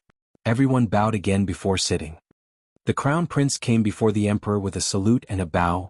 The entire empire is in jubilation of your anniversary, Imperial Father. I have also prepared a special gift for this unique occasion. May Your Majesty live a long and prosperous life. Oh, Crown Prince has always been wise. I would like to see this gift. It must be a truly remarkable item, haha. The emperor laughed. Bring it forth. Two servants lifted a painting and unveiled it before the crowd. Masterstrokes of the pen, a poignant ink smell and flamboyant writing were presented. The painting showed lofty mountains and vibrant rivers, so vivid they could practically jump out of the paper. In the right corner was written Danqing Shen in bold strokes. Tuoba Lufeng cried out, "Is that Mad Painter Sheng, the best in the Western lands, the lands of our nation masterpiece?" "Correct, young Master Tauba has a good eye. It is indeed one of Senior's rare heirlooms, lands of our nation." Crown Prince grinned, looking at the guests in pride. Zhuofan didn't get it. What was so great about some brushwork? In a world where might made one right, what was an egghead painter supposed to be worth? He would soon find out though just how valuable and shocking this painting was. Everyone knows, be it Chuanrong or Chanyu, that the Western lands hold a tiny and insignificant little kingdom. Yet 8 centuries ago, a talent was born in the same kingdom. Not only did his power surpass the kingdom's, but he was a scholar fascinated by painting, excelling in pen and sword. He alone had overcome 10 great sects, becoming the uncontested #1. Everyone was watching Crown Prince, their ears focused. Every clan with even an ounce of renown had heard of this legend. But no one took it to be true that a man like that was a painter. As for the newcomer Zhuofan, he was oblivious to it all. But every single man here held deep respect for such an unworldly expert, so he listened as well. Crown Prince cleared his throat, basking in the gazes of everyone. Legend has it that he drew one incomparable masterpiece, the lands of our nation. In those days, he watched his lands in turmoil and a crazy ambition was born from his obsession with painting. And anyone who brings this painting to him will have their dearest wish fulfilled, even helping them establish their own nation. Everyone was startled. With Western lands' first expert's help, one could have all the lands he wanted, even the entire West. Tuoba Lufeng was grave, trembling each time he watched the scroll. If the legend turns true, that means Chanyu has a deadly weapon. We have to have it. Tuoba Lufeng and Han Tiama's eyes met and they gave each other a secret nod. A casual voice was heard, "Your Highness, where is this Danqing Shen now?" What? The Crown Prince turned to Zhuofan, cleared his throat once and said subdued, "They say the senior has been missing for 8 centuries and no one has found any clues of him since." "Tch." Zhuofan mocked, "What damn use does a damn painting have if you can't find the right damn person?" Laughter burst all over. Zhuofan was blunt as a birch stump but made damn sense too. The guy was gone for 800 years, so getting his painting wouldn't get you an inch of land. It was only good for showing off. Tuoba Lufeng and Han Tiama paused. How could an expert gone missing 8 centuries ago appear? In the end, the painting was just that, a piece of paper with ink on it. It posed no threat. The Crown Prince's cheeks burned, glaring at Zhuofan. "For God's sake, you've upstaged me. I gave you all those treasures for nothing." The way the Crown Prince figured, this gift was useless, but using the legend around it, he would show off and earn his daddy's attention. But one simple line from Zhuofan had ruined everything. "Now the Imperial Father will mock my gift." Though his heart was a mess, the Emperor was calm. "Crown Prince, I understand your good intentions for me, the people and the land. Using disreputable means to gain land won't last the test of time. The painting may not be practical, but it is a work of art. I shall accept it. Thank you, Imperial Father, for your guidance." Crown Prince bowed, gratified that the Emperor got him out of that mortifying moment. "Present the reward," the Emperor said. The closest servant brought the Crown Prince a case containing a jade scepter. "Crown Prince, you are my eldest and I wish for you to be safe and have all your dreams come true." "Thank you, Imperial Father." Crown Prince made a deep bow, touched to the core. Zhuofan mocked, How touched can you be when a lame scepter won't even get you a mountain? It was the second prince's turn to come forth. May Imperial Father be as content as the sea, your rule as long as a mountain's. This gift of mine is a token of my appreciation and sincerity. His hand flashed and a 9-foot-long heaven-drawn halberd smashed the ground, shaking the feast. The guards' response was quick in posing themselves before the emperor. Only at his casual wave did they withdraw. "Ah, child, what?" The emperor's beard shook, sighing inside. "My second son has always been filled with valor, yet not an ounce of propriety." Second prince proudly declared, "Imperial Father, this is heaven-piercing cloud halberd. An 8th-grade spiritual weapon, a rare find that I have toiled much to bring to you." Be that as it may, what am I to do with this toy, son?" The emperor's pained voice came. Second prince froze. "Of course I've brought it for your safety, Imperial Father. Isn't that obvious? Or rather, you would stick to the elder brother's side but not mine?" Second prince turned glum. "Imperial Father, this 8th-grade spiritual weapon is far better than my eldest brother's painting." Zhuo Fan snorted and rolled his eyes. Everyone watched the second prince with a heavy look. "Dude, sure your toothpick is better than Crown Prince's paper, but you need to think of the circumstances. Today's Emperor's anniversary, so you brought him a weapon to hail him long life? It would have worked for Marshal Dugu though. You are getting off easy being the Emperor's son. Anyone else would have got the chopping block by now." The Emperor sighed and shook his head, forcing a nod. "I accept your gift. But I am unable to use it, so I will bestow it to you. I hope that it may help you in defending Tianyu and strike at the heart of its enemies." Two servants pulled the halberd from the floor and presented it back to the second prince. Second prince grew flustered. "Wait, Imperial Father, that's the same as not taking my gift. Is my 8th-grade spiritual weapon less than the elder brother's painting? Please reconsider, Imperial Father." The emperor's face hardened and his eyes grew cold. "Yonga, remember this. What I give you, you will accept without question. What I don't give you, don't ever try to take it. Am I clear?" Shuddering, the second prince could feel the emperor's bloodthirst on his skin and nodded in fear. He withdrew while holding the halberd. The emperor perked up and nodded. But the mood was ruined, with the guests having lost their jovial air. They had witnessed the son of heaven's cruel and savage power. The emperor was not the mild and tempered old man, but a savage beast ready to jump out of that decrepit skin.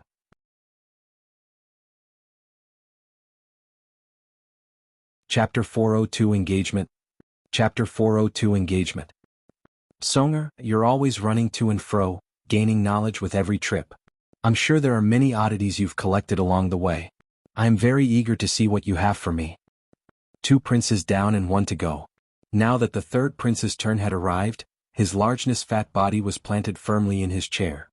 The emperor looked at him oddly and teased. The chubby trembled, wiped his ever-sweaty brow and wobbled to his feet before the emperor with a bright smile. Imperial Father, I actually planned on giving you a great gift, top grade in fact. Of perfect design and quality. To the point." The emperor's face darkened. The tubby wiped his oily hands, sweat falling down his brow like torrential rain, and took a coy tone. "But I recalled Imperial Father's teachings. All the lands belong to the king and all the people are the king's subjects. So what could I possibly give the Imperial Father when everything in this world is already yours? Anything that I would offer would be taking the Imperial Father's item only to return it. There is nothing in this world truly mine to give." As such, the emperor's eyes grew colder. Swallowing dryly, the fatty wiped more sweat before saying, "As such, Imperial Father, you must understand." "Humph, of course I do. At my centennial jubilee, everyone on earth pays me tribute, yet only my son comes up empty." No, Imperial Father, you've got it all wrong. I believed that anything that I would present would be too crude and quaint to express my deep love and endless respect for my Imperial Father. For this reason I have sought the help of a great teacher for a month to learn a dance for your anniversary. The fatty came to the front, cueing the music and going down into a wobbly strange thing called dancing? No, it was a bit too soon to call it a dance. It was more or less along the lines of quirky jumping. His largeness flicked his hair, batted his eyes, his bubbly cheeks bouncing at the slightest movement. It was downright revolting, hideous and worthy of nothing but being thrown out. It was like looking at the sea from a boat with the waves going up and down and up and... While the blob bounced around quaking the floor with every downstroke, so too did the audience, maybe too in tune with the artist and his handy footwork. Even their guts were doing the rumba. It was truly a jolting experience. Crack. It wasn't just one, oh no, the entire audience was cracking their knuckles, looking at the graceful ballerina with bloodshot eyes. If not for him being its self-respecting prince, they would probably be raining fists and kicks by this point. Sweet mother of mercy. A dance should be easy on the eyes, but yours is sucking the life out of me. The emperor's face took so many shades of white even he didn't know it could. Shaking to his very bones, his fists clenched, his eyes red, pouring every ounce of his strength into not jumping in there to sock the ball and to cutting the hellish dance out. But at some point, something was bound to snap, and that unfortunately happened to be his patience. Stop. Rumble. The fatty froze with a bent waist, blinking his big puppy eyes at the emperor's bloodshot ones. Every single guest breathed easier, cherishing this moment of peace on earth. Songer, next time bring that great teacher of yours. I promise not to kill him. Now go. The emperor sighed. The chubby bowed and then hopped and banged his way to the chair, pleased as a punch for getting away with it. The rest of the guests were eternally grateful that the horror show had ended. We are blessed that our eyes aren't scarred from watching your chipper son bounce. Your mercy has no bounds, Emperor. The crown prince stood up again. Imperial father, although the third brother's dance may be a bit rough around the edges, his intentions are good and his heart pure. Please bestow him a reward, Imperial father. Humph, can anything live up to his performance? The emperor's eyes flashed. Crown prince chuckled. Imperial father, third brother has been an oddball since birth. With your endless affection, only giving me and the second brother something will make the third brother feel left out. Please consider his sincere feelings and offer him a little something. A token perhaps. I'll say it one last time. I can bestow a reward on anyone on this land except him. The emperor's smile was cold. What bestowal would even be worthy anyway? It sent a cold shiver down the hearts of everyone. The emperor implied that he was grumbling from having such a fatty as a son. But how could the ruler be so short-sighted, fussing with his son over trifles? Zhuo Fan scratched his nose, exchanging a look with the first and second great minds. He already had an idea what was up. Only the second prince put on a mocking smile. Crown Prince tried it again. Imperial father, please. Silence. The emperor said, Crown Prince, there are some things you have no sway over. It's fine, elder brother.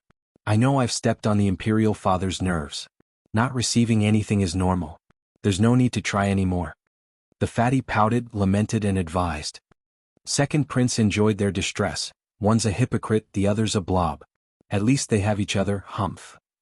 The crown prince gnashed his teeth and gave one last look to the emperor before taking a seat.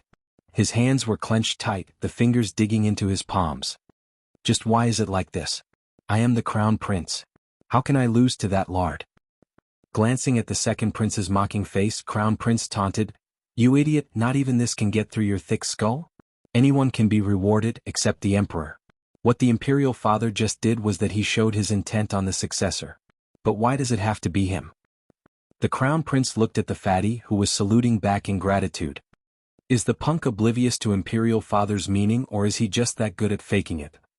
In the crown prince's eyes, the longer he stared at his horizontally challenged brother, a thicker bloodthirst was brewing. The celebration went on with the officials, the 7 houses and the delegation presenting their gifts, each with a reward returned in kind. As the music picked up once again, graceful and stacked girls glided into the room while dancing. With that lard ass setting the mood for an upset stomach with his class act, the audience got to appreciate these girls' efforts much better. To the point that they saw them as starlets, mesmerizing and soothing. Whoosh. One figure jumped out of the crowd and presented a plate of peaches to the emperor. Happy anniversary, Imperial Father. May your joy be boundless and your life never-ending. The emperor looked at the apple of his eyes and his heart softened. Ha, Yongning, you have brought me the best gift. Truly? Yongning jumped up with a smile and went for a hug. Then, Imperial Father, please reward me properly. Ha, of course. What would you like? The emperor laughed, doting on her. With a wobbling face, the fatty pointed a sausage at his dear sister and cut her off. Imperial Father, didn't you want to know my great dancing teacher? It's her. But worry not, Yongning, Imperial Father's word is gold. He won't beat you to death. The emperor looked off kilter. Yongning, did you teach Tsonger to dance? What? Blushing, Yongning glared at the living fat. She had also witnessed that thing's high-class act.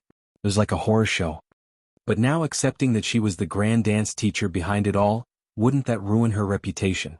Yongning explained, Imperial Father, don't listen to his gaffe. I've taught him to the best of my abilities, but his dancing is just that nauseating. Haha, I see. My princess dancing is the best in Chanyu. The emperor nodded, Yongning, you still haven't told me what you want. Blushing, Yongning peeked at Zhuofan, twiddling with her bracelet, acting coy and all, I Imperial Father, don't you think it's time? I mean for mother's final wish. The emperor nodded, sending her back to the center and shouted, Yongning Zhuofan, here is my decree. Today Princess Yongning and best steward beneath heaven's Zhuofan shall be wedded. What? Unlike the exuberant Yongning, everyone else was dumbstruck. Zhuofan figured something like this was coming and sneered inside. It didn't end with just some simple decree. The second prince found his guts from God knew where and jumped forth, Imperial Father, I have long since taken a liking to the parish's holy maiden Yun Shuang. I ask the Imperial Father to wed us. The emperor grinned inside. What's up with today? Everything is falling together perfectly. He had long been thinking about how to steal Yun clan back from the Luo clan, to take advantage of Zhuofan's calculative ploy, using this perfect chance to do just that. The emperor nodded inside, marvelously done my son. And spoke, happiness comes in too today, with Miss Schwanger tying the knot with my son. Second prince kowtowed. Yun Shuang shuddered, crestfallen, grabbing Zhuofan's arm tighter out of instinct. With a confident smile on, Zhuofan gave her a warm look, it's okay. You are with me now. It will never change. Yun Shuang's eyes turned red, but her heart regained calm. The last time she'd been so at ease was when her grandfather was alive.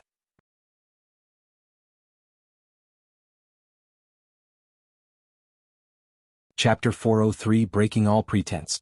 Chapter 403 Breaking All Pretense. There was a damp and dark tunnel littered with checkpoints made of sealed heavy doors and 2 radiant stage experts standing guard at each one of them. Their moods were heavy as their eyes narrowed. A guard holding a set of keys approached. With a flash of a badge, the gate opened. The badge read Emperor's approval. Gate after gate, the guard had to pass through 18 of them to reach the end. It was a small dark room with a pint-sized figure resting on a simple bed, chewing lazily on something. What does the old coot want this time? Taking another bite, a tender voice came, filled with disdain. You come to me for help yet lock me up in this hellhole whenever you're done with me. For 300 years I've kept my word, the only saving grace you have from my rage. And these things, I have never eaten worse garbage in 300 years. Aren't I a divine dragon? Whoosh! He threw away the thing at the guard. With a bang, it flashed past the guard's face, wind biting his face.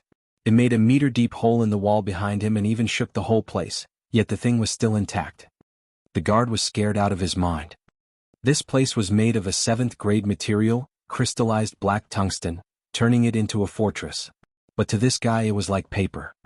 A casual flick and the place got ventilation. The guard made a shaky bow, Sir Gu Santong, please calm down.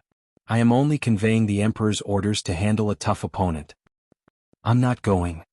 Gu Santong snorted, I've only promised to defend the Imperial family. There's nothing in it related to putting me to work. Do it yourself.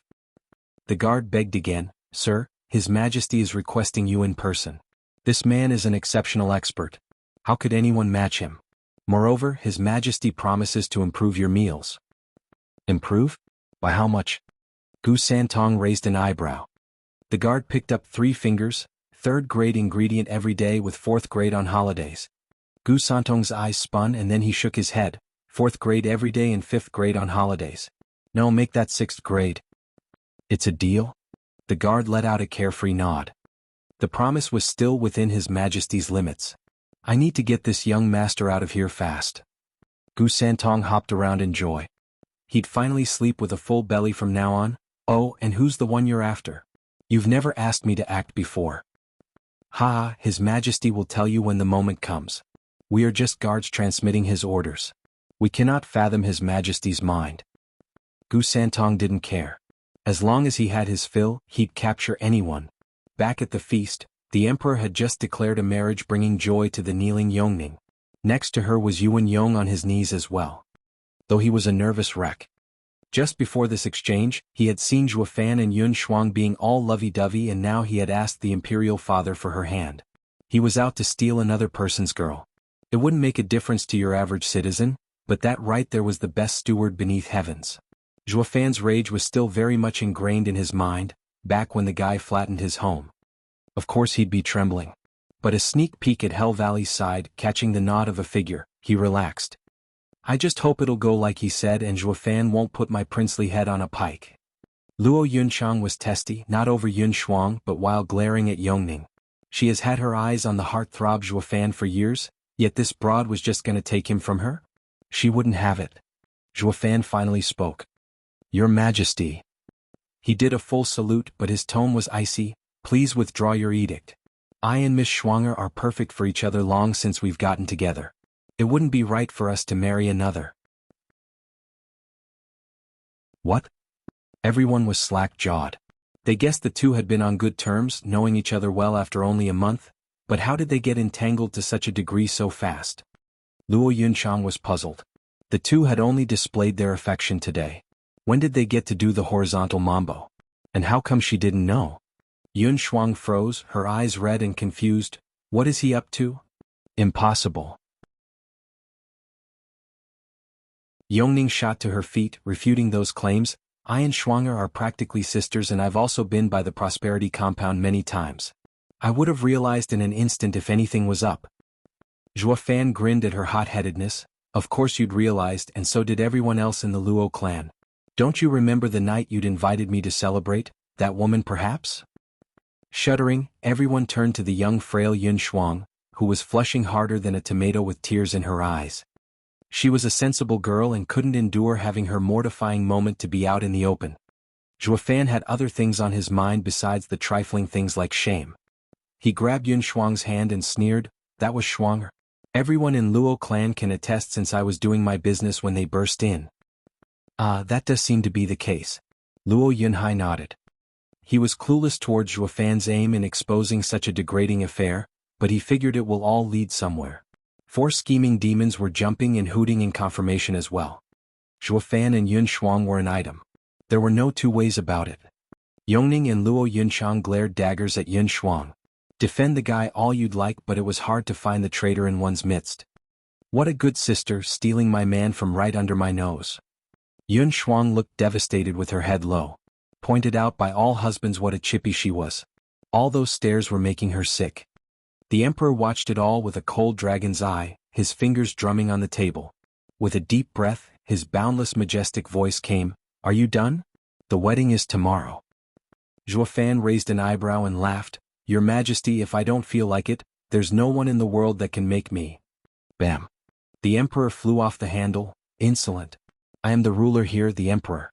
My decree is final. Zhuofan, you dare question my authority? All eyes watched in shock, their hearts drumming in their chests. What's up with His Majesty? That is the best steward beneath heavens, you honored yourself. Marriage is such a trifle, so why make such a big fuss and fly into a rage? Something isn't right about this. It's not just about fighting an edict. The old foxes noticed discrepancies. Zhuge Changfeng and Leng Wuchang knew even more, showing endless calm. The emperor has had enough. He's about to act. Imperial father, please calm down. I and Schwanger are sisters. Even if we have the same husband, it'll be fine. Second brother doesn't fit Schwanger anyway. Please take your edict back and don't take your anger out on them. Yongning feared the emperor would do something to the couple in his rage. The emperor wouldn't have it. Silence? I have had enough of Zhuofan's vile morals. Seriously wounding the delegation, destroying a prince's home, undermining my authority, in contempt of court, brash, arrogant and violent. On such a blessed day, I wanted to make him my son-in-law, yet he refuses my edict. A criminal such as he is a plague on this land. In his rage, the emperor dumped one crime after another on Zhuofan's head. He had so many piled up that even 100 deaths would be too light a punishment. Zhuofan, Leng Wuchang and Zhuge Changfeng were the calmest, having seen it all come. If one wanted someone dead, he'd just find the pretext to do it. The emperor can lift you, can sanctify you, but can also bury you, demonize you. It's all at the emperor's whim. If he wants you hanged, he'd find some excuse, don't you worry. Funny how it matched perfectly with Zhuofan, who had always called himself a demon. Finding faults couldn't be easier. While the blunt Xuanrong looked on stumped. I say, why let him live if he's a criminal on death row? Shouldn't you be over and done with this demon the moment you found him? Zhuofan sneered, Your Majesty does not seem to hold me in any regard. Staying here is pointless, let's go. Zhuofan left with the Luo clan. Bam. The emperor slammed the table. Humph, Zhuofan, you think so highly of yourself, showing contempt to me? You won't run away that easily. Oh? Who, I wonder, in whole Tianyu has the power to stop me? Zhuofan mocked. Pretentious. Though everyone agreed inside, Zhuofan did have the power to back that claim. The emperor squinted and his face twisted with malice. There will always be someone better than you out there. Zhuofan, you are toxic. Seize him. With a bang, a red flash shot for Zhuofan, followed by a childish voice. Old coot, don't forget about the 6th grade ingredient. That you're tuning in to the Han Li's Wuxia Adventures YouTube channel. We're so grateful for your support, and don't forget to subscribe to join us on this incredible journey through captivating stories. Your generosity through donations truly makes a world of difference, as it's the primary source of revenue that allows me to expand and enhance this channel for you. Thank you from the bottom of my heart for being a part of this adventure.